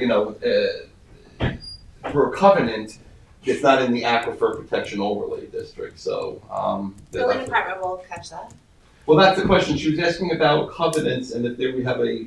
So from what I understand, and why I asked the question is, Anthony was saying a buffer will be shown on the subdivision map, which the building department would naturally bump into and enforce, right, in their review.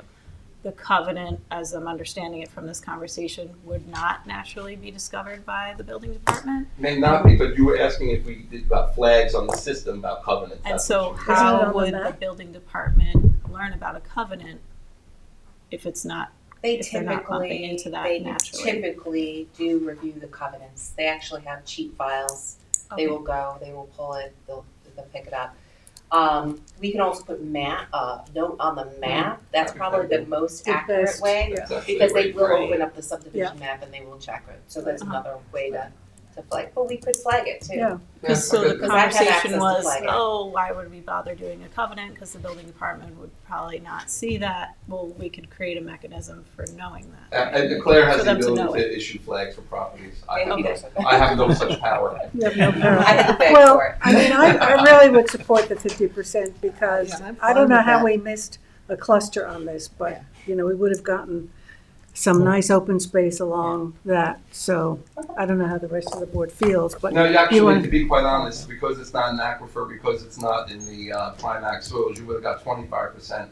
You may be better with your buffers and clearing restrictions than a cluster plan in this case, actually. Well, but let's get the 50%. Okay, so. So what's our action? So then Did you it's, finish? so I'm going through the Yeah. resolve, the map revisions. Remove the building envelope and proposed structures from the map. Show the house numbers for each lot.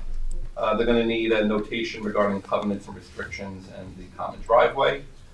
They need a notation on the map regarding the planning board's approval stamp. And they need the notation on the map regarding the variances that were granted.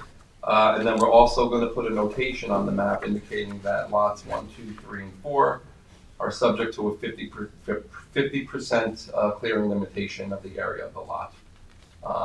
I'd probably just leave it at that. I don't think, because it's always, to be consistent with APOD, I don't want to mention APOD right in here. I think that would probably be a So mistake. I have a Right. question. So are we choosing to use both tools, the buffers and Yes. the Oh, yes. restriction? Yeah. Okay. But the If you do 25%. 50%, that's gonna be limit included their in the clearing right to those building envelopes. That's where people, and those buffers, we can do both.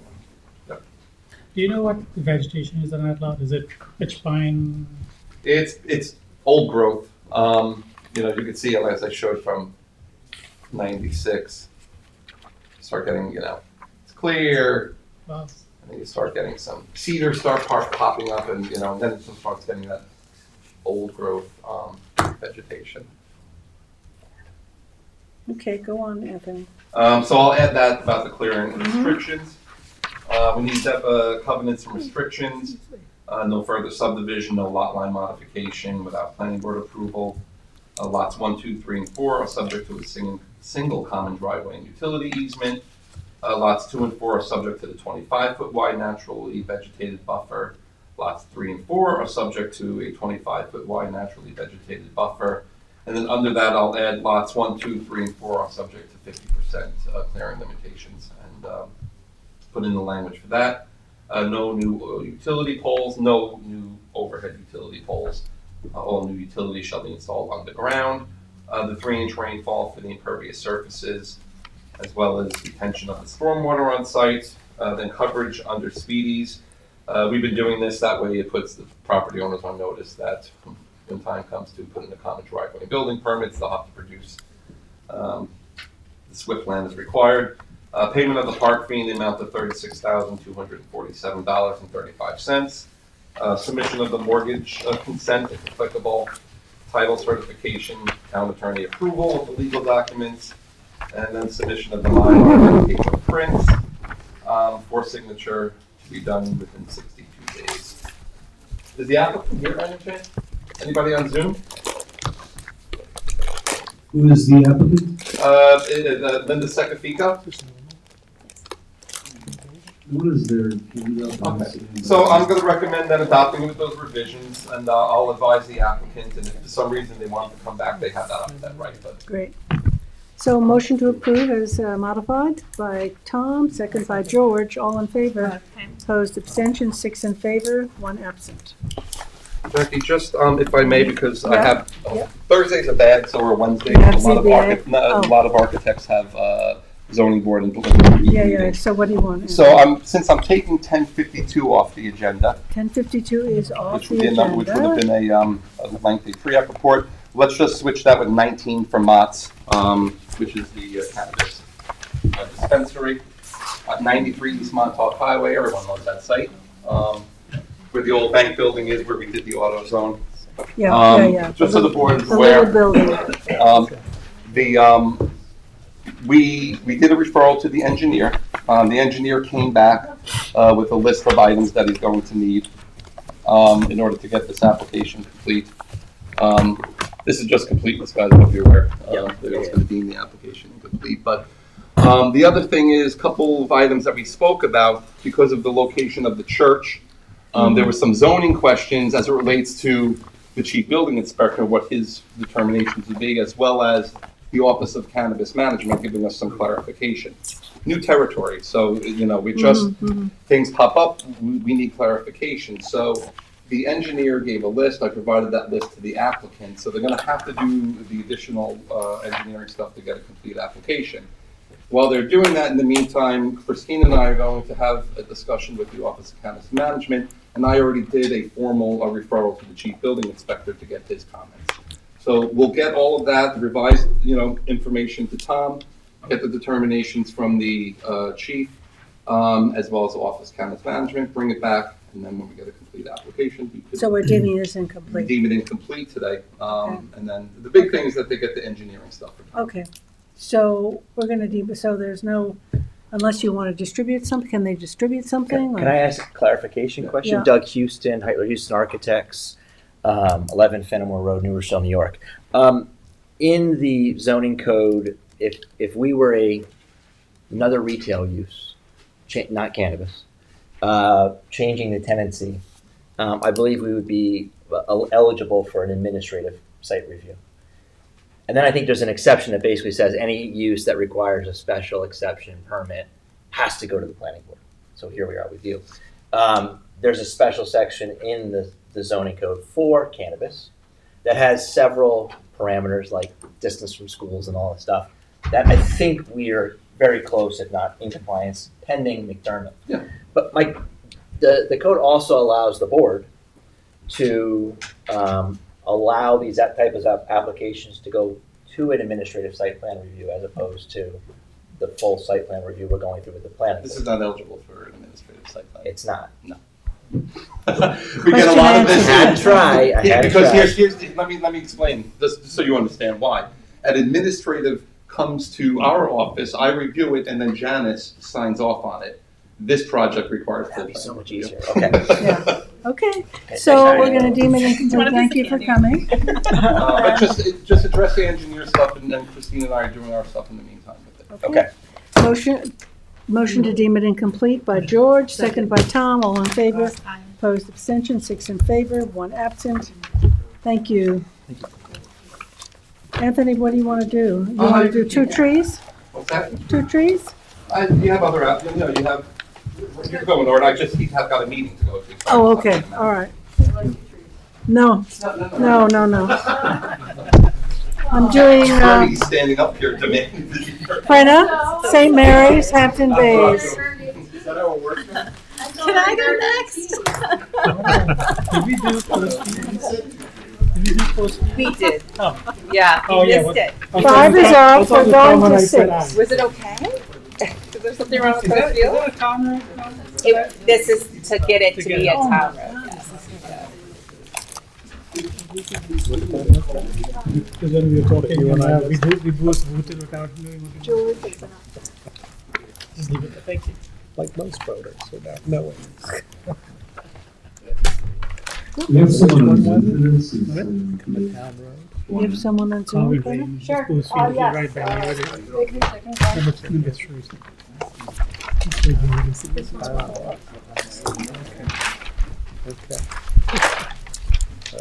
So this is number 6, St. Mary's, Hampton Bays, 165 Concord Avenue. Yes, this is for Beautiful old church. an expedited site plan review. I just want to pull the site plan and an elevation up for you, or an image of it, of the side, for your reference.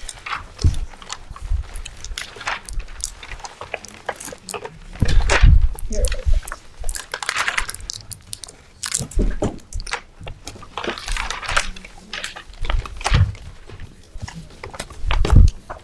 This is a portion of the front facade that's along the Concord. This is the They're roof. basically putting the solar not on the, it's not gonna affect the. No, it's, they're proposing 45 solar panels on the flat portion of the roof. Yeah. So it wouldn't be visiting, the marks took a look at it, and it's the same, and no concerns. I personally was happy that that could happen on an old building. Yeah, especially to take advantage of that roof. Okay, Brenda, it's yours. So we have it on for, This is expedited it's for us to expedited review. It's Mhm. 45 panels, approximately 195 square feet. And there's a 6-foot access around all the panels. So this is the back portion of the building where the roof is flat. And that's where the panels will go? Yeah, they're all gonna be there. There's also a small piece of equipment up there, which, maybe Beth could speak to it a little bit more, but I understand it's pretty small. I saw the spec sheet. And then the only other, component that affects the site is some wiring and conduit that has to travel from the basement to the attic and would be done externally. That is what you're seeing on the elevation there, and the facade photograph. Is that the rear of the church? No, this is actually I'll pull up the street view so you have a good idea. This is one of the legs of the church, but it faces Ponquag Avenue. The facade is nicely broken up, but this is a portion that's Could you hold that up? Yeah. So that conduit in white is what's Yes, being, that's probably not the correct scale because it's this over image. I did find out from Beth that it's 1.25 inches diameter. I have it in as a Does it have to be condition. white? I have it in as a condition as paint to match. Mhm, paint to match. would be great. But they can't do it, inside. Well, the basement portion where all the equipment is just underneath that But area. can't they go inside the building? I don't know, that would be a question for Beth. The way I understand it is they have to get it up to the attic. There's slight roof involved, of course they want to make it as less invasive as possible. If it has to. Hi, yes, this is Rachel. Sorry, can you hear me? Oh, Rachel. Not Beth? Beth Graziano? Are you? Rachel and Beth. Okay, so we have a couple of questions. I just want to alert the board that it's 4:00. We have a lot of applications to do, so. Yeah, so to answer your question, to go through the inside is not feasible. We'd have to go through the basement, and this is the easiest, seamless way to do it. To not disturb the historical inside.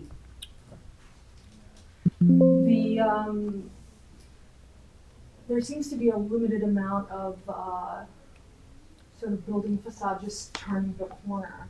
There's a leader from a roof gutter that's on the north side of that corner of the building.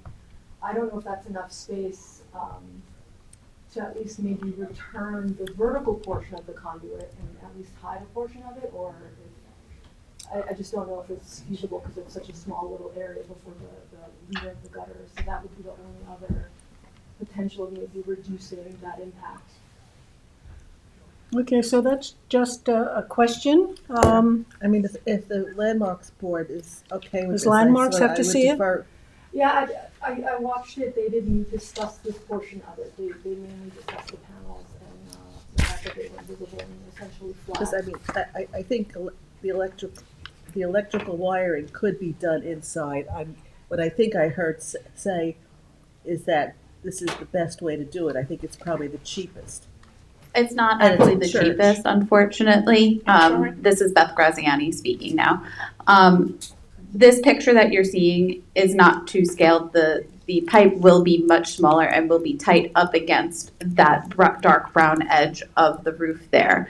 And we can paint it to match that dark brown edge and then beige on the straight part to match the straight part of the roof of the building. The reason why we didn't go inside is because the walls are all plaster and lath, and to break through the walls is very difficult inside, and that is not something that we would want to disturb in this historical building. And so we're coming through the attic, which is why it's easy to come out the side of the building, and we're not disturbing anything through the attic is where we're bringing everything, not to disturb the slate roof or the, the walls inside. And then we're poking out the one outside and then coming down.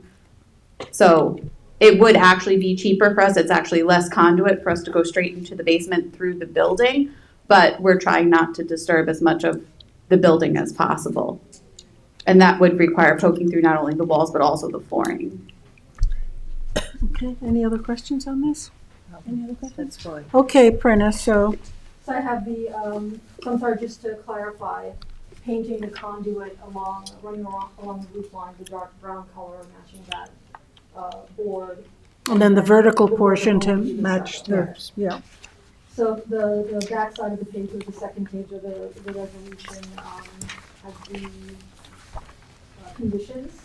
And one of them is to note the on the site plan, the size of the wire conduit and the finish to be painted to match. So I'll clarify that on both the facade and the side drawings. General conditions compliance with the fire marshal, no lighting permitted, items to be submitted prior to signature are non-conforming lighting to be removed or replaced with conforming fixtures. There are two fixtures, but one at the back of the wall pack that's pretty, that probably should definitely be replaced.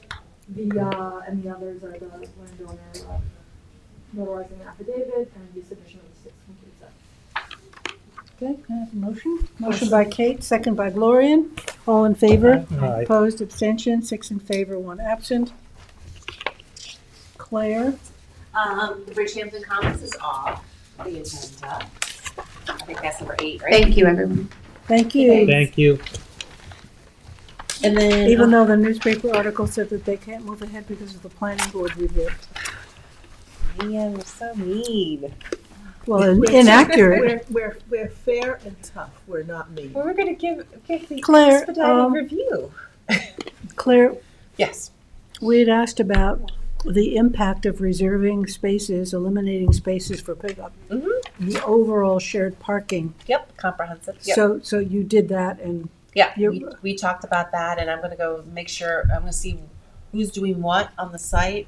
Walgreens definitely, and King Cullen at least. and so, Staples also now and I has thi- one. Yeah, I think Staples Pickup? has one. Yeah, so So- I'm going to look, see what it is, and I think that should be part of their design plan for the overall Yeah. going forward Right. with the pre-submission. And maybe we do a percentage of the reserved spaces, but not, if somebody comes in and said, I want 10, and that doesn't work by the percentage, then at least we have a formula. And yeah, we need to kind of, I can also see what's been going on in the planning world, with Yes. other municipalities with this issue. Right. Yeah. And I know it's part of their business model, but we also have a limited parking lot there for lots and lots of retail.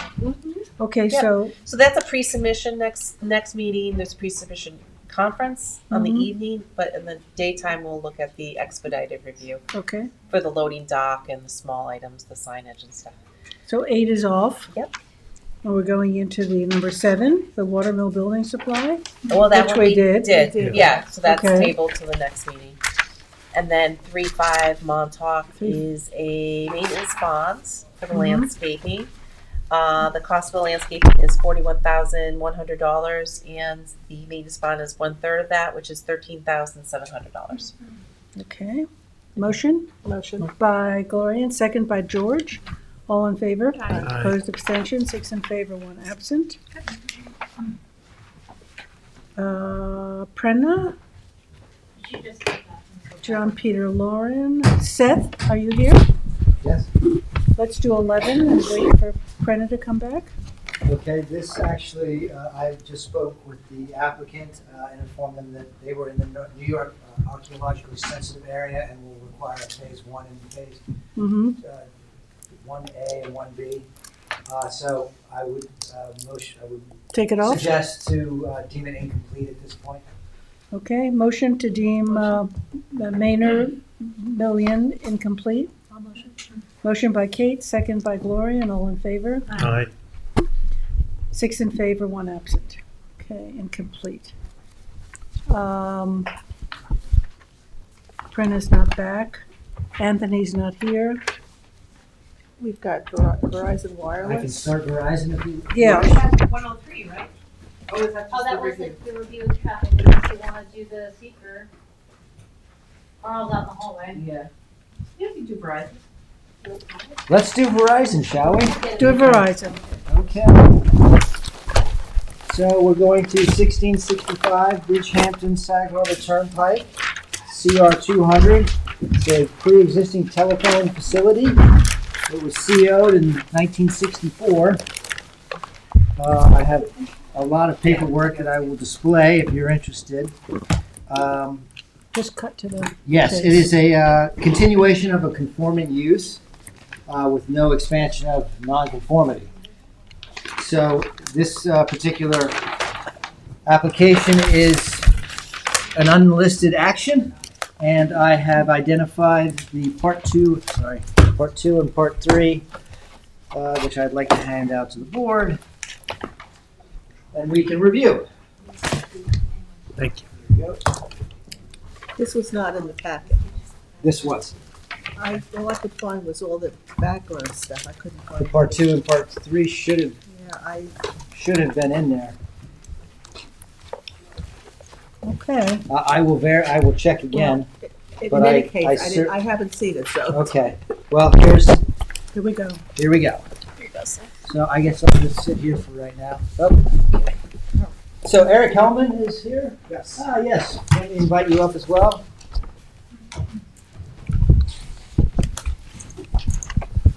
May we have your name for the record? Good afternoon. Yes, Eric Hellman, Amato Law Group, PLLC.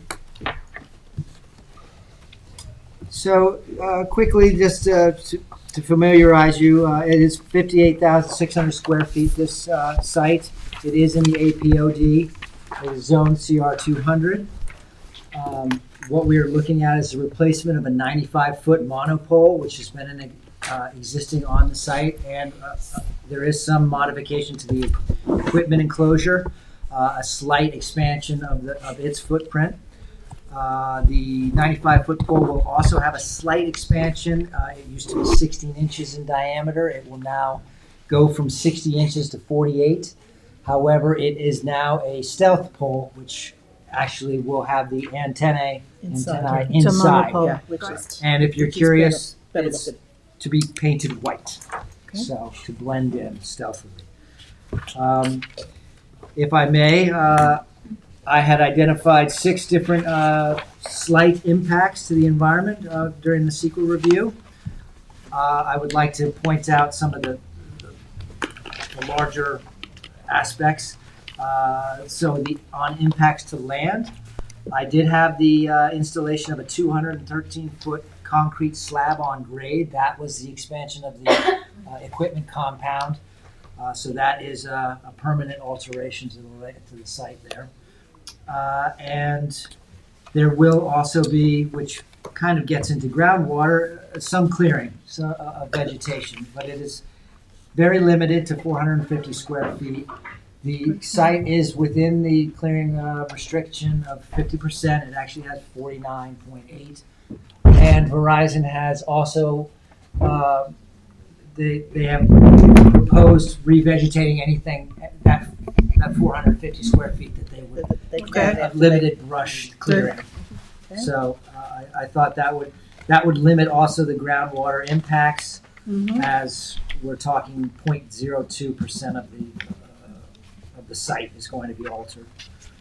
Additionally, to follow up with groundwater, it is an unmanned site. There is no septic system So there is no, It's benign, it's, it's benign use in that case. which alludes to traffic as well. There is once a month visitation, otherwise it is a remotely operated facility. There will be a slight impact because of the rebuilding the structure on plants and animals. In particular, I called out the tiger salamander and the damselfly, the scarlet bluet damselfly, because of its proximity to the East Lily Pond. But It's right, it's by the green belt. and it's, yes. And however, it is outside of the buffer zone, so it should have limited to no impact. And there's very little destruction of vegetation on the site.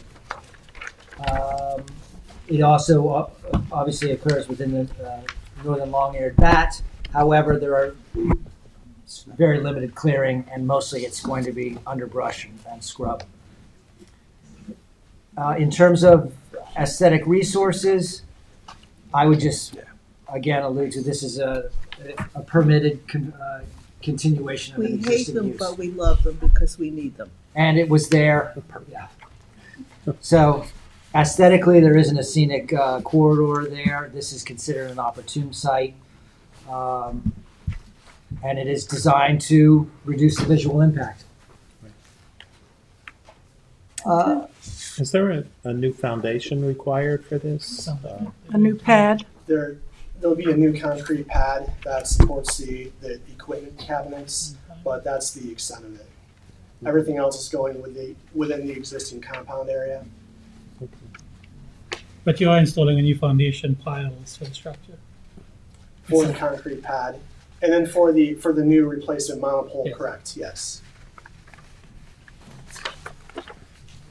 But that would be primarily concrete and benign to the environment. Correct. Yeah, that's fine. And I'm sure you haul away the old concrete and clean it all up. Absolutely. Okay.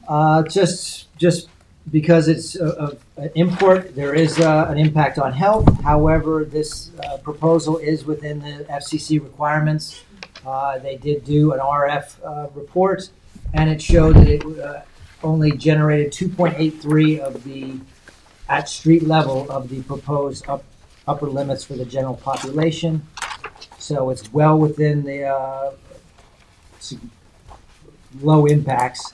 If they had breached 5%, that would have required mitigation. It does not.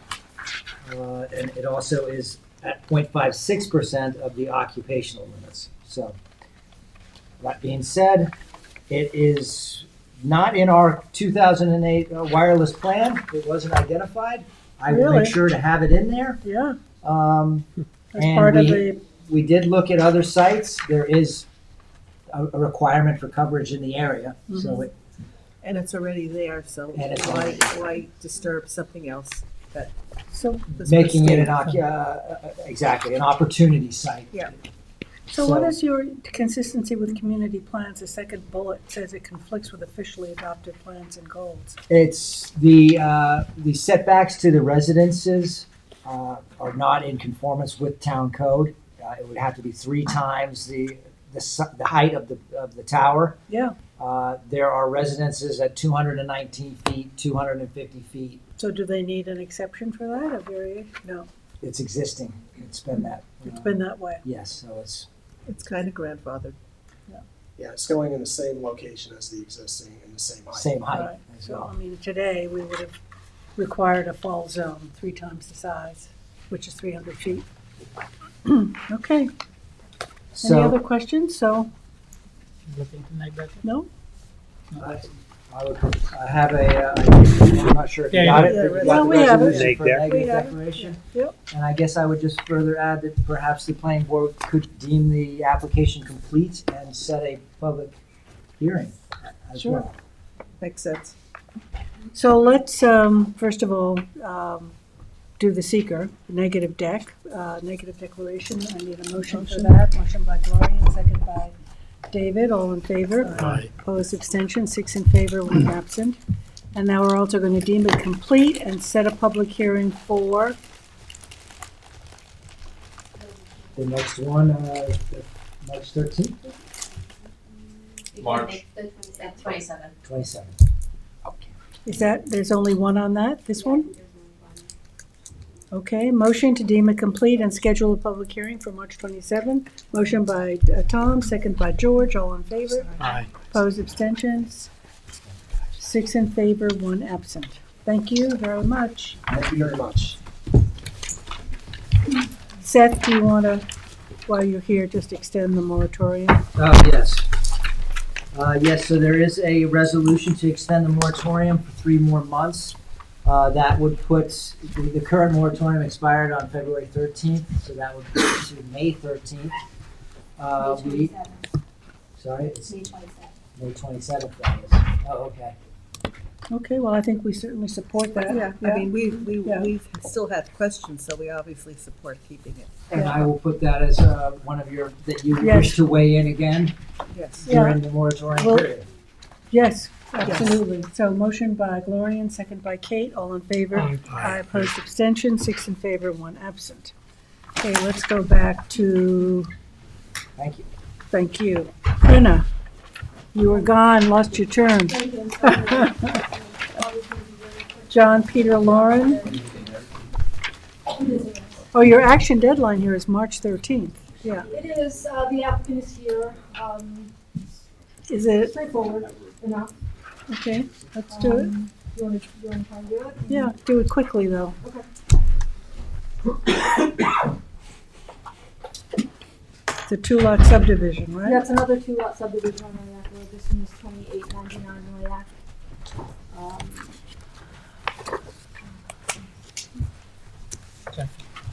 Jackie. Much smaller here. but Big it's a leaves little are killing bit trees. Yeah. Who are you, Joe? Can I have your name for the record? Jokes every day. Hours, it's gone forever, It's the more. Do you have your copy or do you want Okay, Okay. go through it quickly.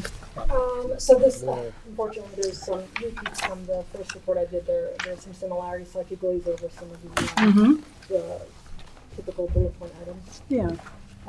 It's a 2.397 acre lot. It's in the R40 zoning, archaeological sensitive, and contains freshwater wetlands on the property.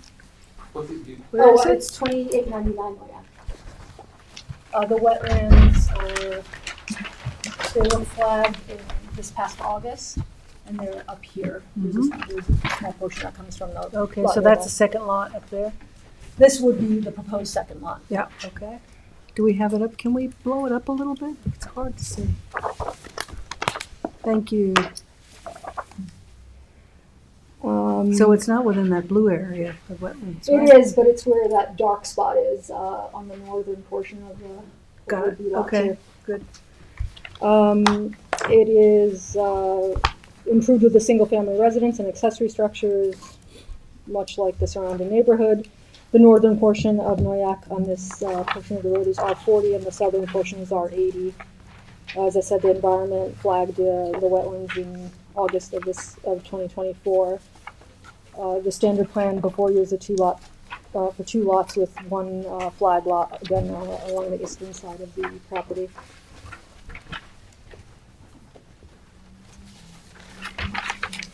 Excuse me. Sorry, real quick. This wasn't a subject of a pre-application in 2019, and a pre-app report was adopted in July of 2019. The standard plan is with lot 1 measuring 41,674 square feet, containing the single-family residence and the accessory structures, and lot 2, the flag lot, is about 62,760 square feet. It's 56,754, excluding the wetlands and the flag strip. Pursuant to the code, the flag strip doesn't have to be excluded for the standard plan, so to verify the yield, the applicant should provide the area with lot 2 excluding just the wetlands only, and not the flag strip. The cluster plan was waived on November 21, 2024. It is an unlisted action pursuant to SECRA due to the wetlands. A long-form EAF will be required for the final application stage. And the property is located within the archaeological sensitive area, so phase 1A, 1A, 1B would be required. It's a minor subdivision. The proposed lots appear to conform to R40 zoning, and although it's a little constrained, it conforms with all the setbacks for the wetlands. The building envelope is here. I actually have a really good. No, that's okay. Yeah. The, let's see, review.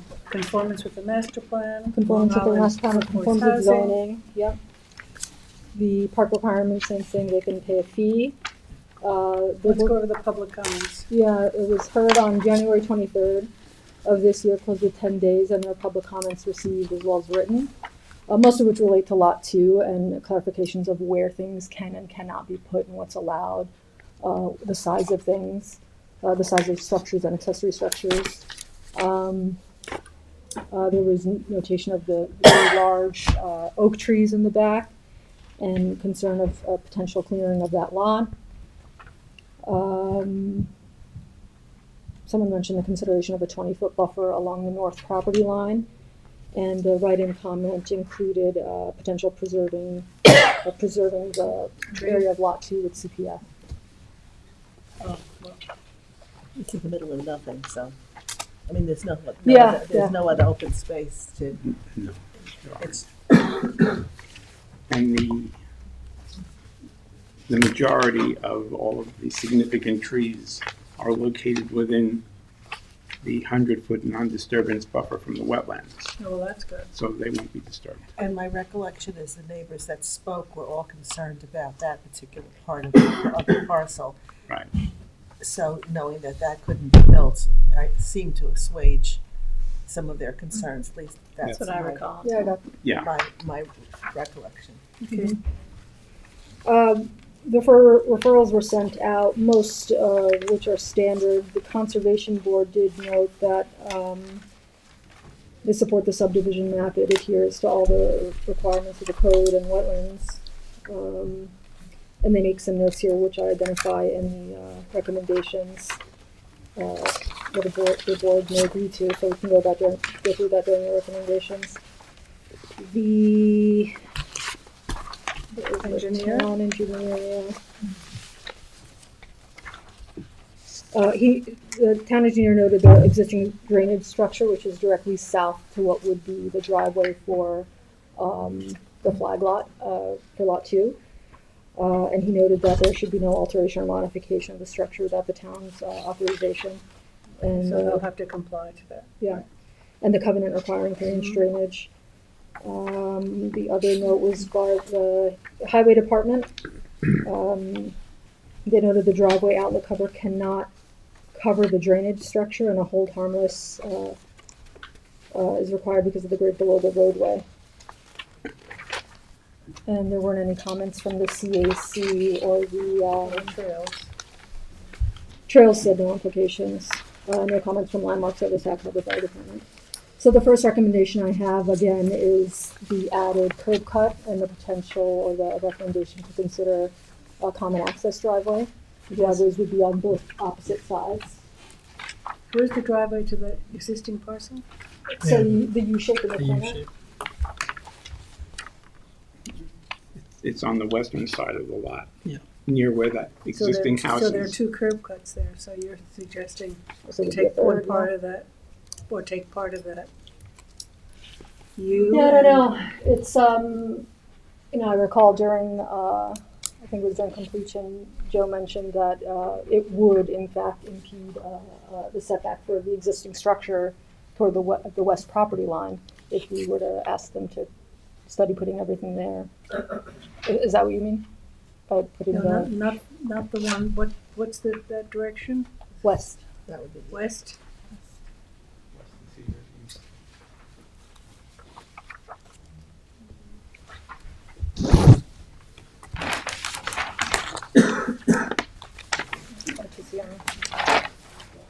So the existing driveway for the existing house is a U-shaped driveway with 2 curb Right. cuts. That's correct. And now you want to put in a third on Noyak? Well, we can close off one of the, I think you need to, yeah. Okay. Okay. and just to go back to the the proposed flag strip, we made that wider Mm-hmm. at Noyak Road so that we could avoid having any interaction with the drainage Mm-hmm. or a large tree that's Good. on the shoulder of the That's road. nice. And I put in a recommendation of potentially an easement alongside that flagpole, pushing the driveway on Lot 1's property to get it away from the drainage structure, if you If they thought that need- was, if they need to. it's needed, yeah.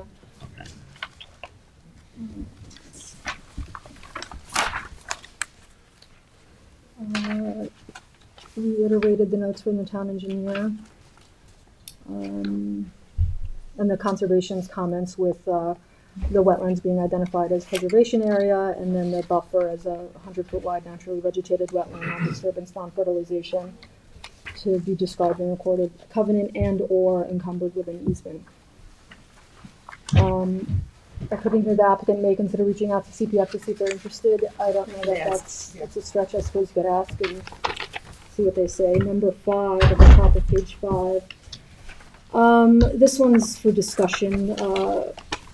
The board waived the cluster plan. The applicant may consider a cluster plan sort of preserving that space to the north and this will allow the board to give flexibility or zoning relief for a more flexible building envelope as opposed to something in this, I think it was like a roughly a 2,500 square foot building lot area.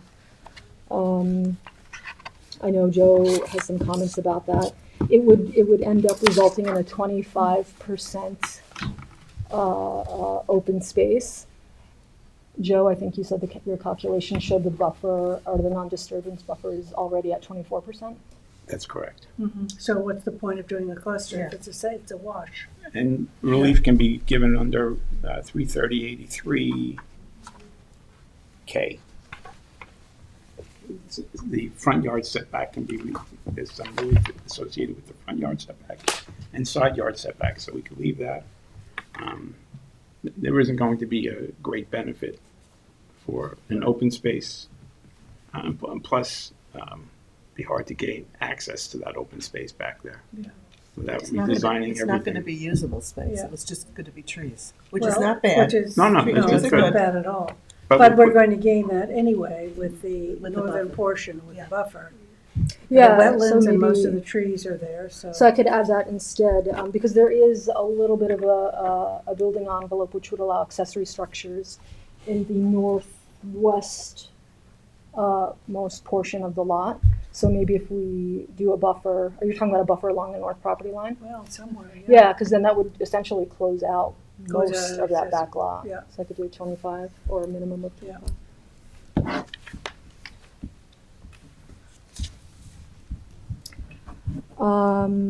Number 6 relates to number 5, so I'll just remove that.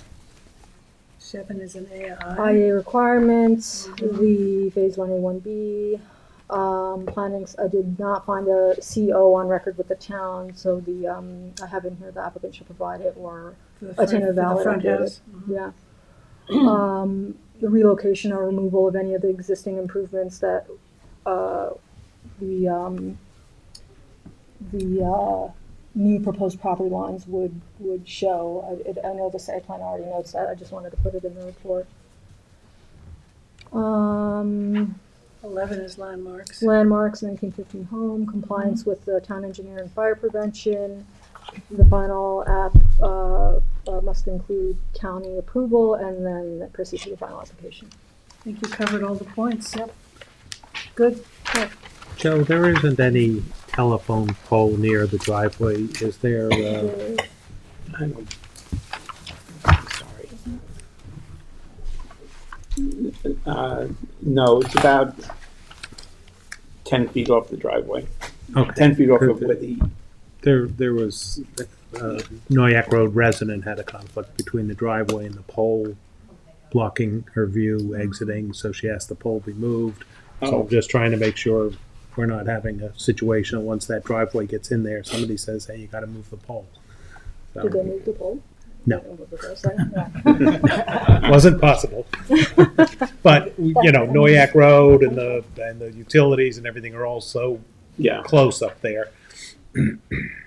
Well, we widened the 20-foot strip out to almost 30 Okay, to provide a little bit of leeway for where the driveway can be sited. okay, good. Good. Good. Good. So eliminating one of those curb cuts is great. Yeah, I'll include that. In Yeah, As okay. a revision. So there's no action now, and you'll have a report for No, us? I'll revise it, Yep. and then we can quickly go through it next time with the. Great, thank you. Thank you. Thanks, Joe, for Thank you coming very in. much. Anthony Charos, number 12. Yes, we'll make this nice and easy for the board. Everyone's familiar with all of these properties here, corner of the highway and Flying Point Road.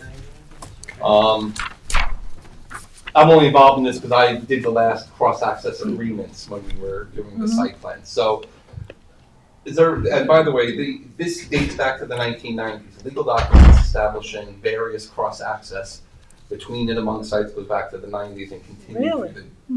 And there was lawsuits and all sorts of stuff. But here's the bottom line. I mean, if we're going to put this in very simple terms, we want everybody from all these sites to be able to move around, and we want everybody to be able to go from Flying Point Road all the way back to this road that's already been constructed, have access to the easternmost exit point on Montauk Highway, away from the, I mean, that's ultimately what we want. Is that the diner or is it the old Pier 1? That's, well, Old Pier 1. Okay. And so That was the intention. that was the intention. And let me just say, the last round when I did this, and although we have a site plan that was done for Pier 1, I believe there's going to be a new project coming in, a big medical office space potentially or something. But when we did this at that time, I don't know why we didn't include officially the Pier 1 site.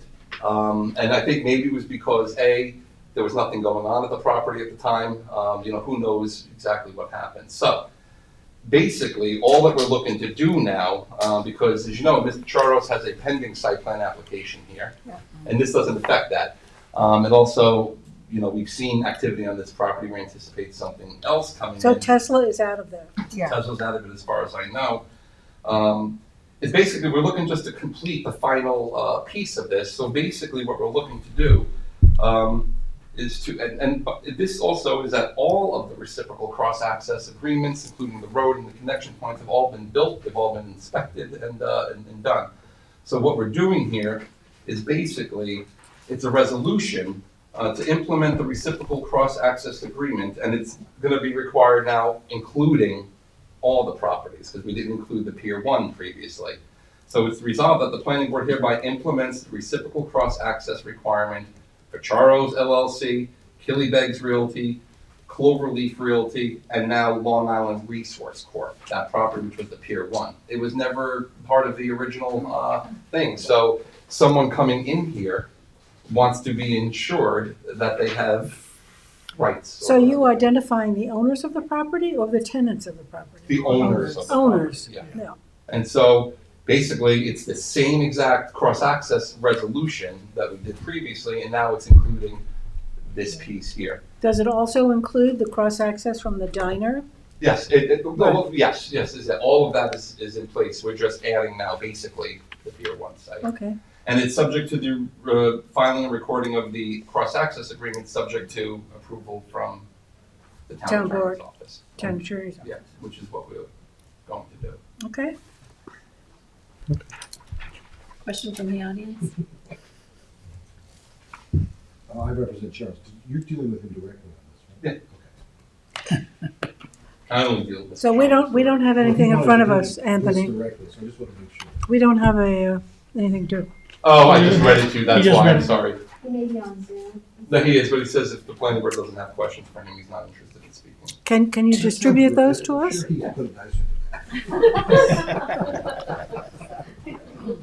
You know, that's. You had him up, is that the you had up there? So it sounds like there's no objection to this. No, everyone's on board with this. The only person we had a problem with originally was the Barry's Boot Camp site. And you'll see in the resolution when you get it, Jackie, that I made the findings, the same exact findings that we did previously, that we're implementing the cross-access agreement consistent with the covenants that we filed. Just extra one. Yeah, I mean, you know, this is implementing the comprehensive plan, all of the stuff, so I'm making, 4 parcels? 1, 2, 3, 4. no, there's 5, but the 1, 2, 3, 4 are the ones in question. This guy didn't have direct, he has reciprocal access Internally. agreements, yes, with Charos. He doesn't actually have direct access from his property to the site, but his agreement allows it over this piece to here. Okay, because you say 4 parcels. Yeah, because because that one, Got it. yes, has everything in place that it needed. Okay, great.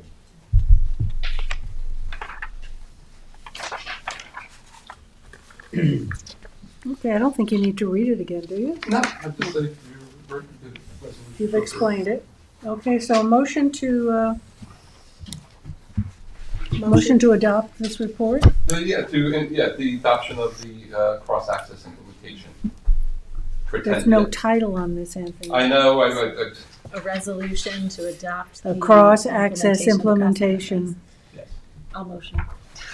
Motion by Kate, who's motioned it. Second by Gloria.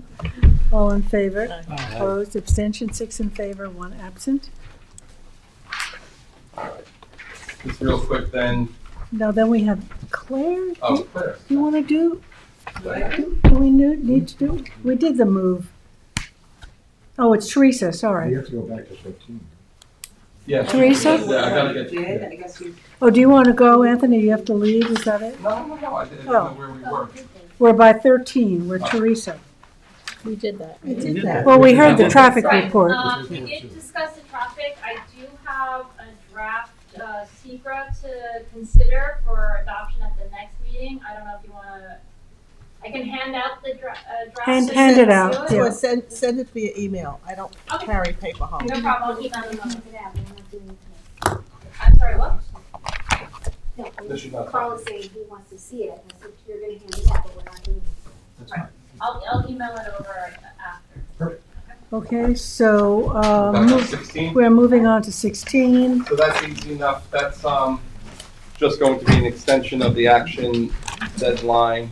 To March, 27th? no, it's March 13th, 25. This is the one, just so the board knows, a special trade contractor use on Spiant Riverhead Road, it's LI 40. It used to, our code allows 50% clearing for commercial properties. The Pine Barrens previously allowed up to 65%, which we would have authorized with the transfer of clearing rights.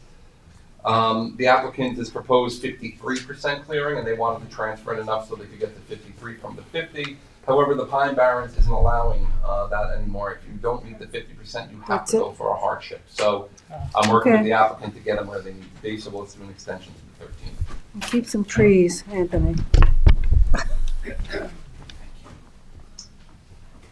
So a motion for the extension on 1456 SRR to March 13th. Motion by Gloria and second by George. All in favor? Aye. Opposed, abstentions? 6 in favor, 1 absent. Kings Lane Estates, pre-app. Is this an extension also? No, actually, this was, we previously had an application, we have an application for a 4-lot subdivision.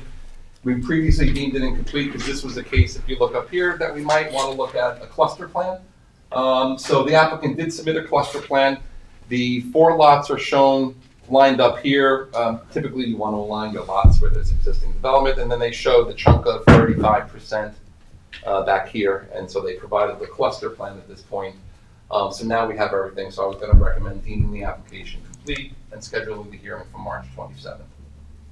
Okay, motion by Kate, second David, all in favor? Aye. To deeming it complete and scheduling the hearing for March 27th. How many do we have, Kristen, on that night? 6 in favor, 1 absent. This is only the second one, right? 4, that's enough then. 2 trees. 2 trees. I can tell you that that's going to get, I've already got the phone calls, that's going to be a major hearing, so I don't know that we're going to be able to do that. We might have to go to the first meeting, sorry. To March 13. Well, here, the 2 trees, let's just go here.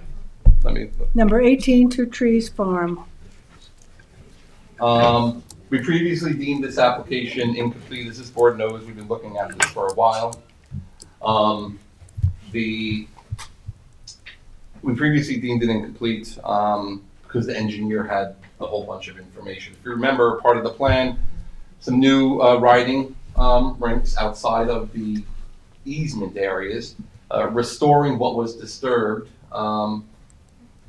Over the Previously, drainage. yep. And then some new manure piles, and then they want to get up to the 107 horses that the site plan references on the approved site plan, but they, at the time, did a covenant for 89 horses. So they want to amend that covenant because they can't do the 107 with the covenant restriction. So now that we have the full engineer stuff, we've looked at this so much, and Tom finally gave me a sign off that says enough information for engineer review. So And the removal of the Yes. those temporary Of the camp sheds. streams or whatever they were. Yeah. Easement areas. Yeah. Yes. And there's RVs, you're talking about that, yeah. Yeah, those are all gone. Those are all gone, like, look. So my recommendation is to deem this application complete and schedule the public hearing. And For I was March? initially gonna do March 27th, because they're all mine then. Okay, So so how many others do this we will be have? number 5. No. No. We had that penciled in. We already had it penciled in, so this will be the Oh, 4th. okay. So this is the 4th, Yeah. Yes. March 27th. Okay, so we're deeming it complete. Motion? Kate, second by David, all in favor? Aye. Opposed, abstention. We're scheduling a public hearing for March 27th. 6 in favor, 1 absent. Thank you. Don't Now, make Jack, dinner just real quick, reservations. I know there's only a few more items. The I was supposed to put it on, I've been sitting on it for 2 months, I'm gonna have Joe Gosler come up real quick, and I'm gonna show you what the request is. There's no action for this board to take today, so I'm just wanting to explain what Okay, it's doing, all right. so if the But board. let's finish what's on the agenda. Yeah. Oh, yes, that's fair, that's fair. So, Brenna, Oh, that's. no action deadline. Can we take it off? It's actually, Supposed to be off. So number 20 is off. 14 Hills, Seth is a site disturbance. 21. So I've been working with Jessica Edge. I'm not sure if she's in Zoom or anyone.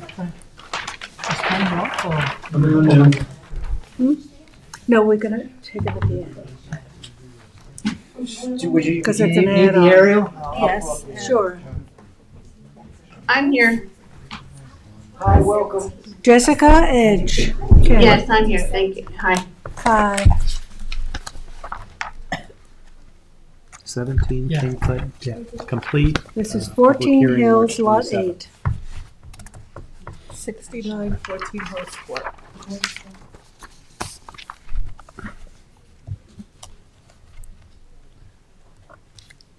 So this is a 136,770 square foot lot.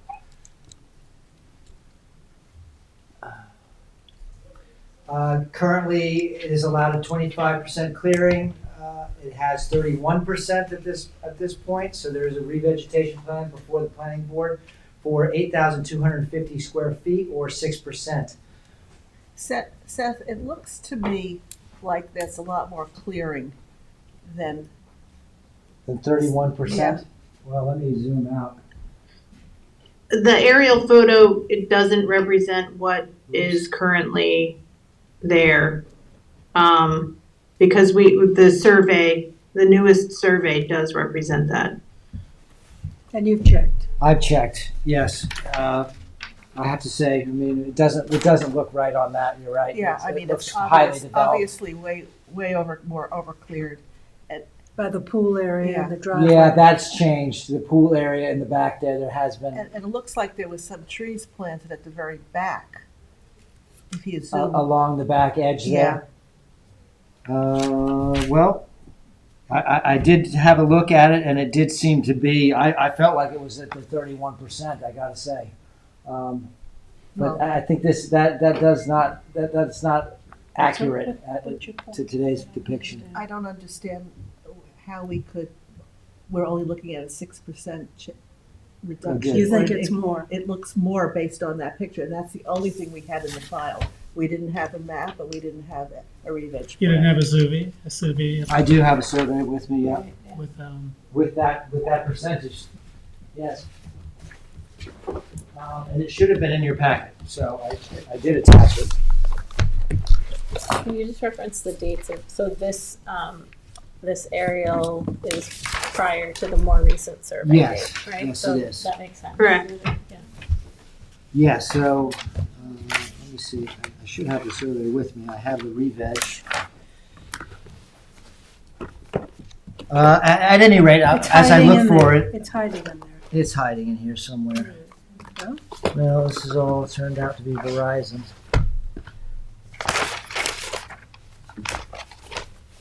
It'll be in my file. If you don't mind looking through there. Do you want to table this? Yeah, if we're gonna contest the survey, if we're gonna contest the number that is 31% Does- cleared. Jessica Edge, do you have a copy of the survey that you could share on your screen? I'm not sure if I have it on this device that I'm on currently, but let me see what I can. Seth, did you say you sent it to us in the This is the packet? only thing that's in It the should file. very well have been, yes? This is the only thing in the file. That's the only thing in the agenda. Yep. So what's the subdivision? It's 14 Hills. Number 14? Yeah. 69 It's Hills Court. 69, 14 Hills Court. Yeah. With an F. Site disturbance 14. Is it this one? 69 Hills yeah. Court. Aerial demo, re-veg plan. Is that a survey? Yeah, maybe we get a copy. You need to survey.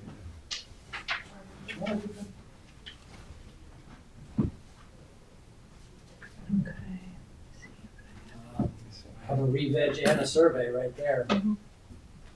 Okay, well, we'll have to, I can go and re-verify what we have. Well, I no, can so tell you the- this is a very constrained lot, and Jessica and I have been working, this is our like third iteration to try to find some area to revegetate. She's put together a really spectacular revegetation. I We are think the taking away question was lawn. asked and answered, right? Yeah. You asked if there was a survey, And there because it the is. aerial didn't appear to be the what, you know, was presented. You're presenting the survey to verify it. You Yes. checked on site, and you have the reveg And you have a plan. I'm reveg satisfied plan. with that. I am too. That's Okay. fine. Yeah. Just curious. Yeah, and my question was, what I'm looking at doesn't seem. Doesn't support On the the area. numbers. It looks egregious, yes, and it quite honestly, it's was. taken quite some time. We are taking away 5,000 square feet of lawn. We're taking away 3,000 square feet of driveway. Let's see. And it's been all over the place trying to pare away at this thing that was built to the very limits of clearing without an inch to spare. So now we're having to whittle it back as best we can. And this is all predicated on a leaky pool in the back. They're trying to fix their pool, but they can't even get a permit for it because they're overcleared. I was wondering what Yeah, triggered it. so- Yeah. Okay, so you have a re-veg plan that you're satisfied with? I am. I would propose that it would be acceptable to the board. They usually are. Yeah, I You mean, do? my only question was the numbers didn't match the picture. That was. No, Okay. understood. So can we have a motion to approve this? Motion. Motion by Tom, second by George, all in favor. Opposed, abstention, 6 in favor, 1 absent. Thank you, Seth. Thank you. Thank you. They'll need to give you a hard time. Not at all. No, Site it's- plan, we have, Sometimes they look scary. I agree. there's 204 Butter Lane, Anthony? Those are all signed plans. These are signed. Acknowledged signed plans. So There's a no, bunch. I'm acknowledging sign plan for 204 Butter, Butter. Rivian. What's the number for Rivian? They're not on the agenda. These are all These are add-on, Rivian, okay. 77 Turtle Cove, 77 Turtle Cove, 200 West Montauk Highway. and 200 West Montauk Highway. We were busy. Then we can go to Mr. 1, 2, 3, 4. so 4 altogether. Yep. And you have an add-on, Anthony? Yeah, it was Joe that was supposed to be on, but Okay, Joe, so it's number 26, and what's the title of it? it is Peconic Shores Development Map 108. Peconic Shores Development. All right. Okay, so I'll, give us, I'll make my spiel very quick and Okay. let Joe make his case.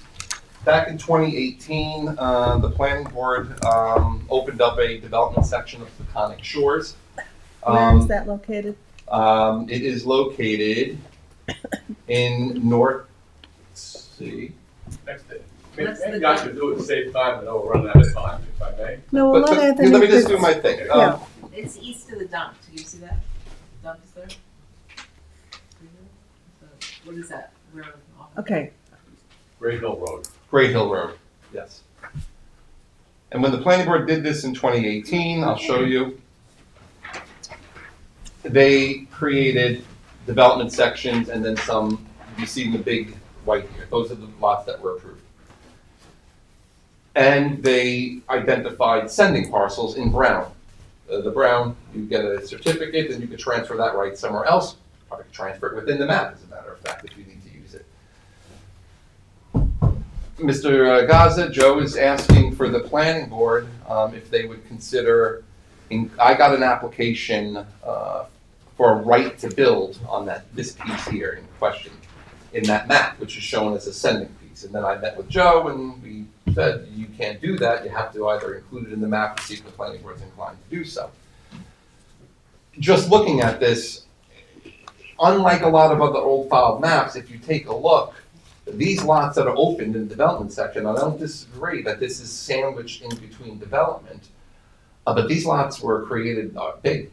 They're almost conforming to the CR 200 zoning district. So when they assembled this map, these lots were all assembled to create larger lots. And so here, you know, it meets the minimum 30,000 square foot requirement to be included for consideration because they did a road abandonment. But the question is, does the planning board want to include this piece in that old filed map? And that's the question at hand. I always let Joe, will do his little spiel.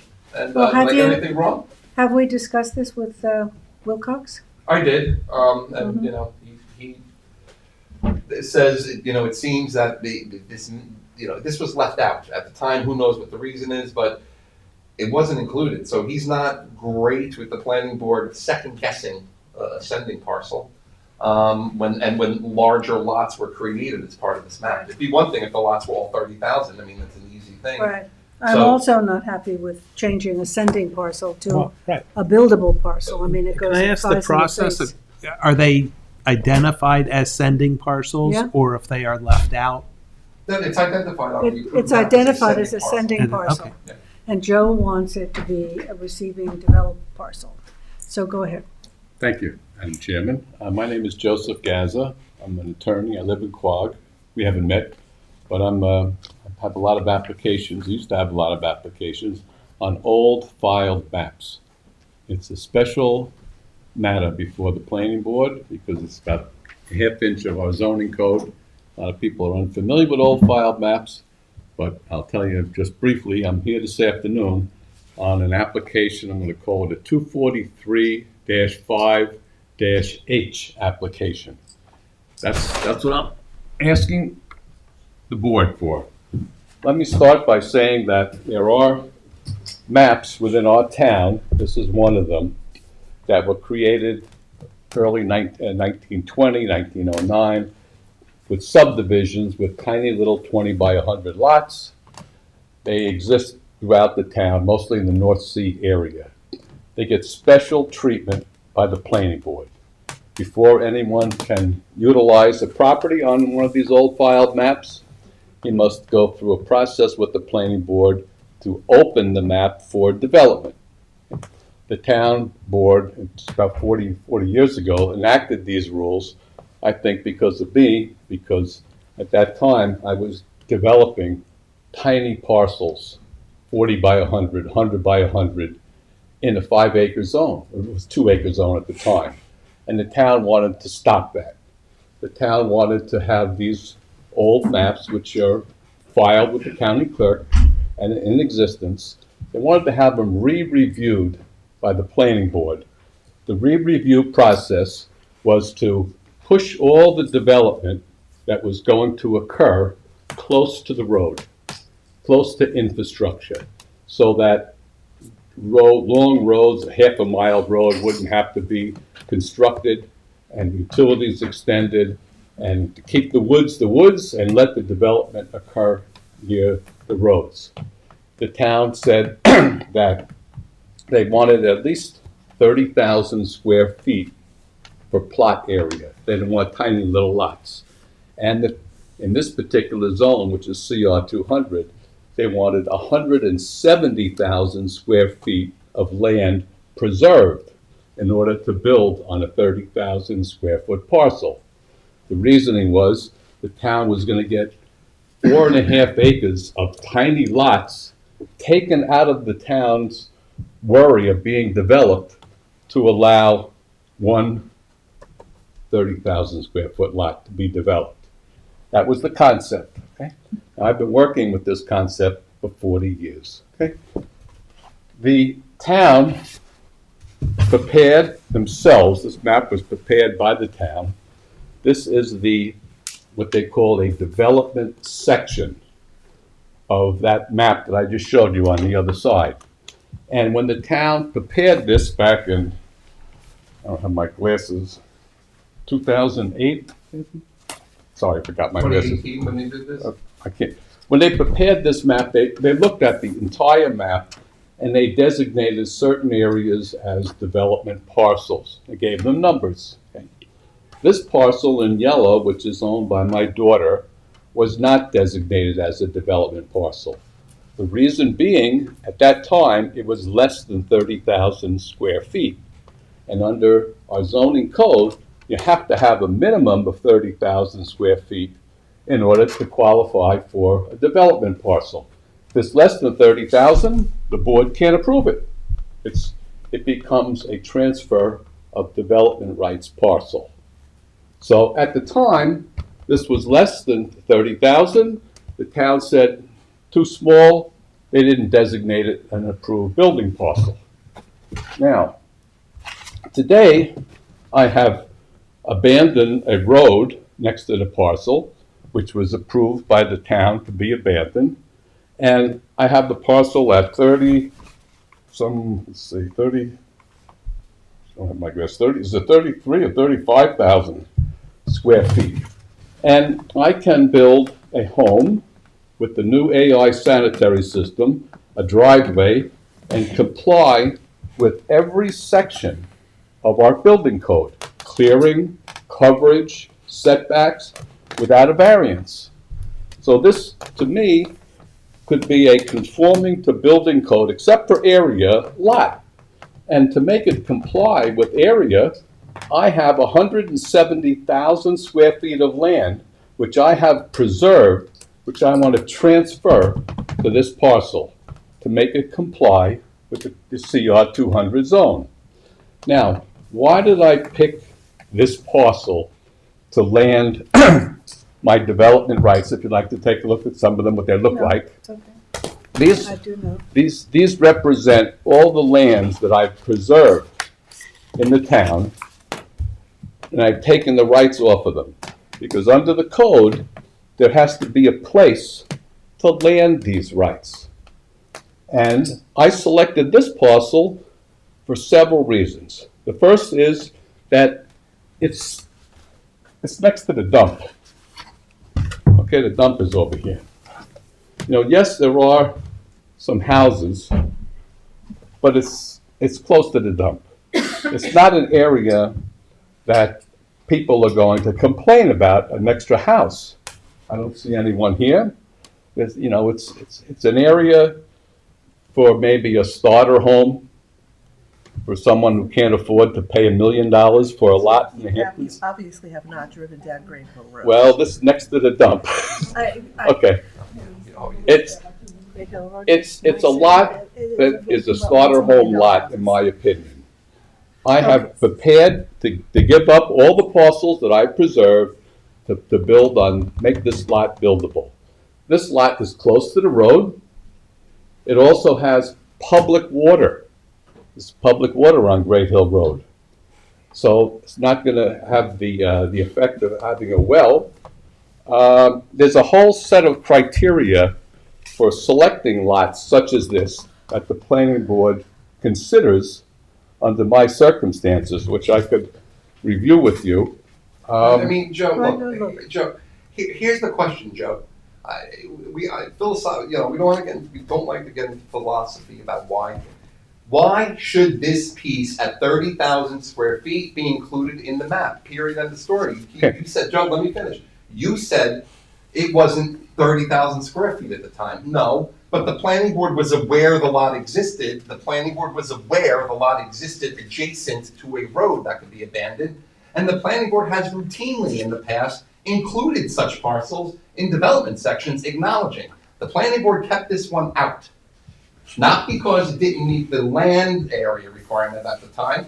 If you were able to abandon that road today and create a 30,000 square foot lot, that was able to be done when this map was done in 2018, and the planning board didn't include it in the map. I mean, that's the reality, Joe. So it was designated as a sending parcel? It was designated as a sending area. Right. It could have been designated as a development parcel at that time. But it was not. Because it wasn't the right area. You cannot designate a parcel. The owner of the property didn't, you bought the property, right? My daughter bought it 3 years ago. The planning board has a policy.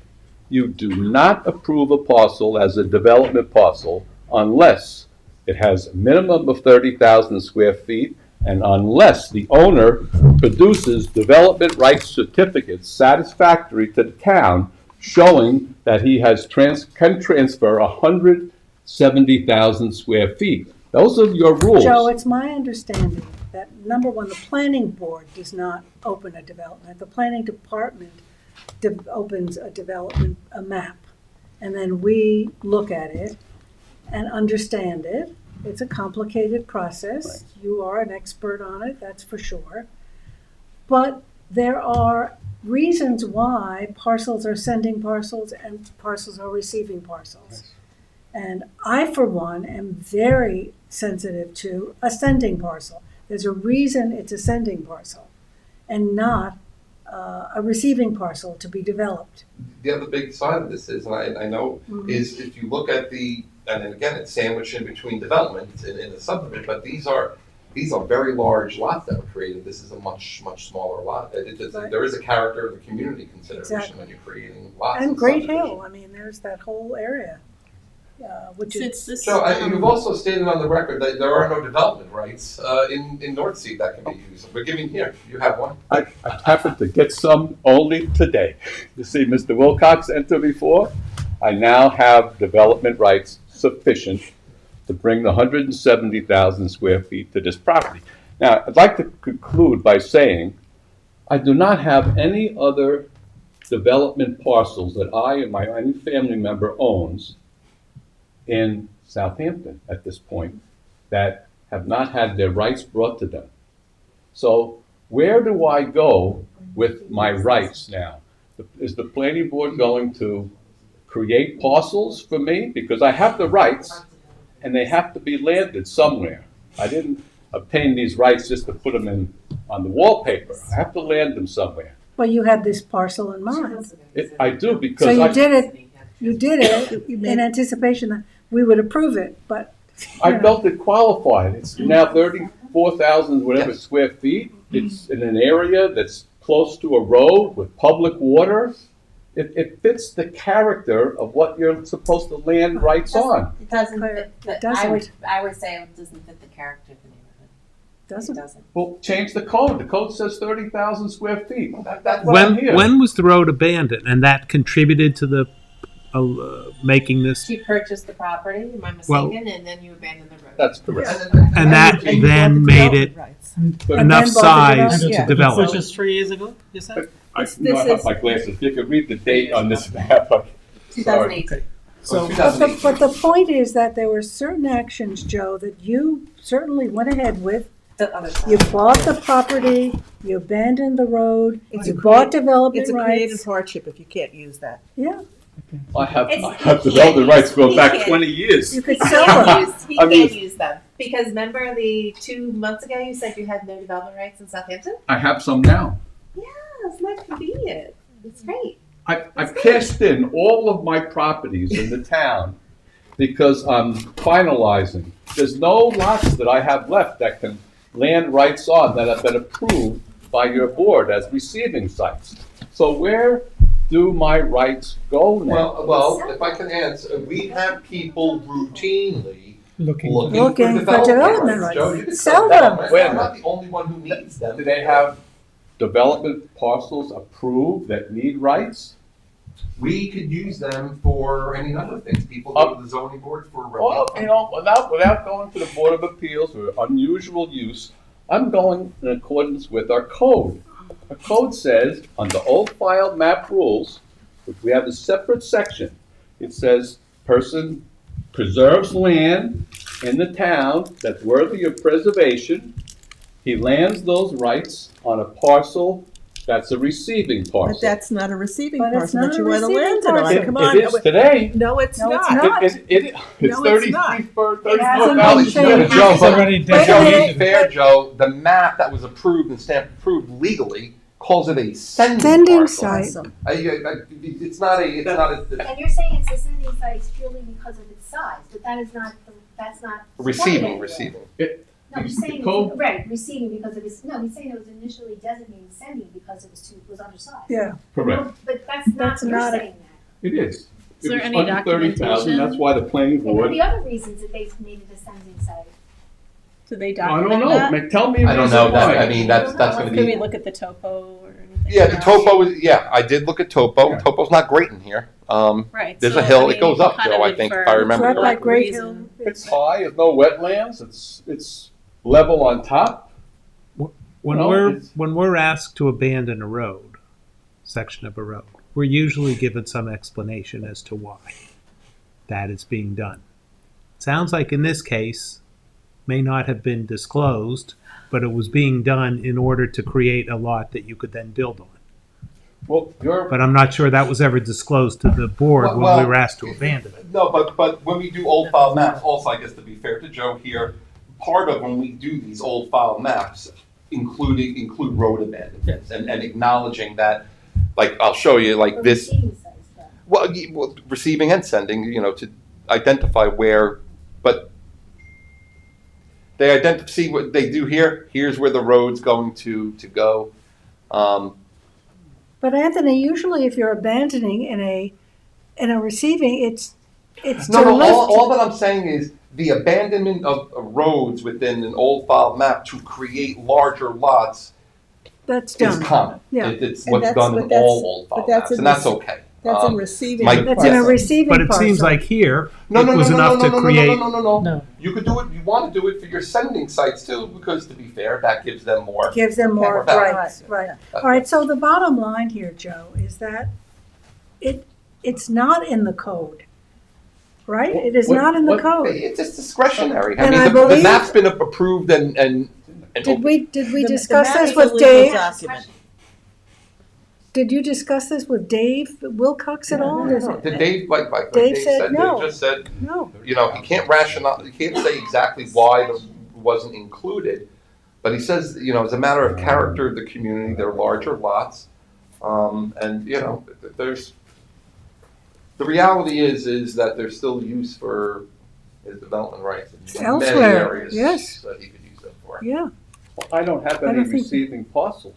You could sell your. You could sell the your- I rights. could sell my house in Quad where I live, but I'm not. I'm in business. well, they're not of- gonna go to waste. You're in business of They're a not gonna go house, to right? waste. Would you like to see somebody's go back to the dates, the dates on these, 2020, 2002? I mean, some of these development rights I've been But holding I for thought, I 20 thought you years. never had Are they those. in Southampton?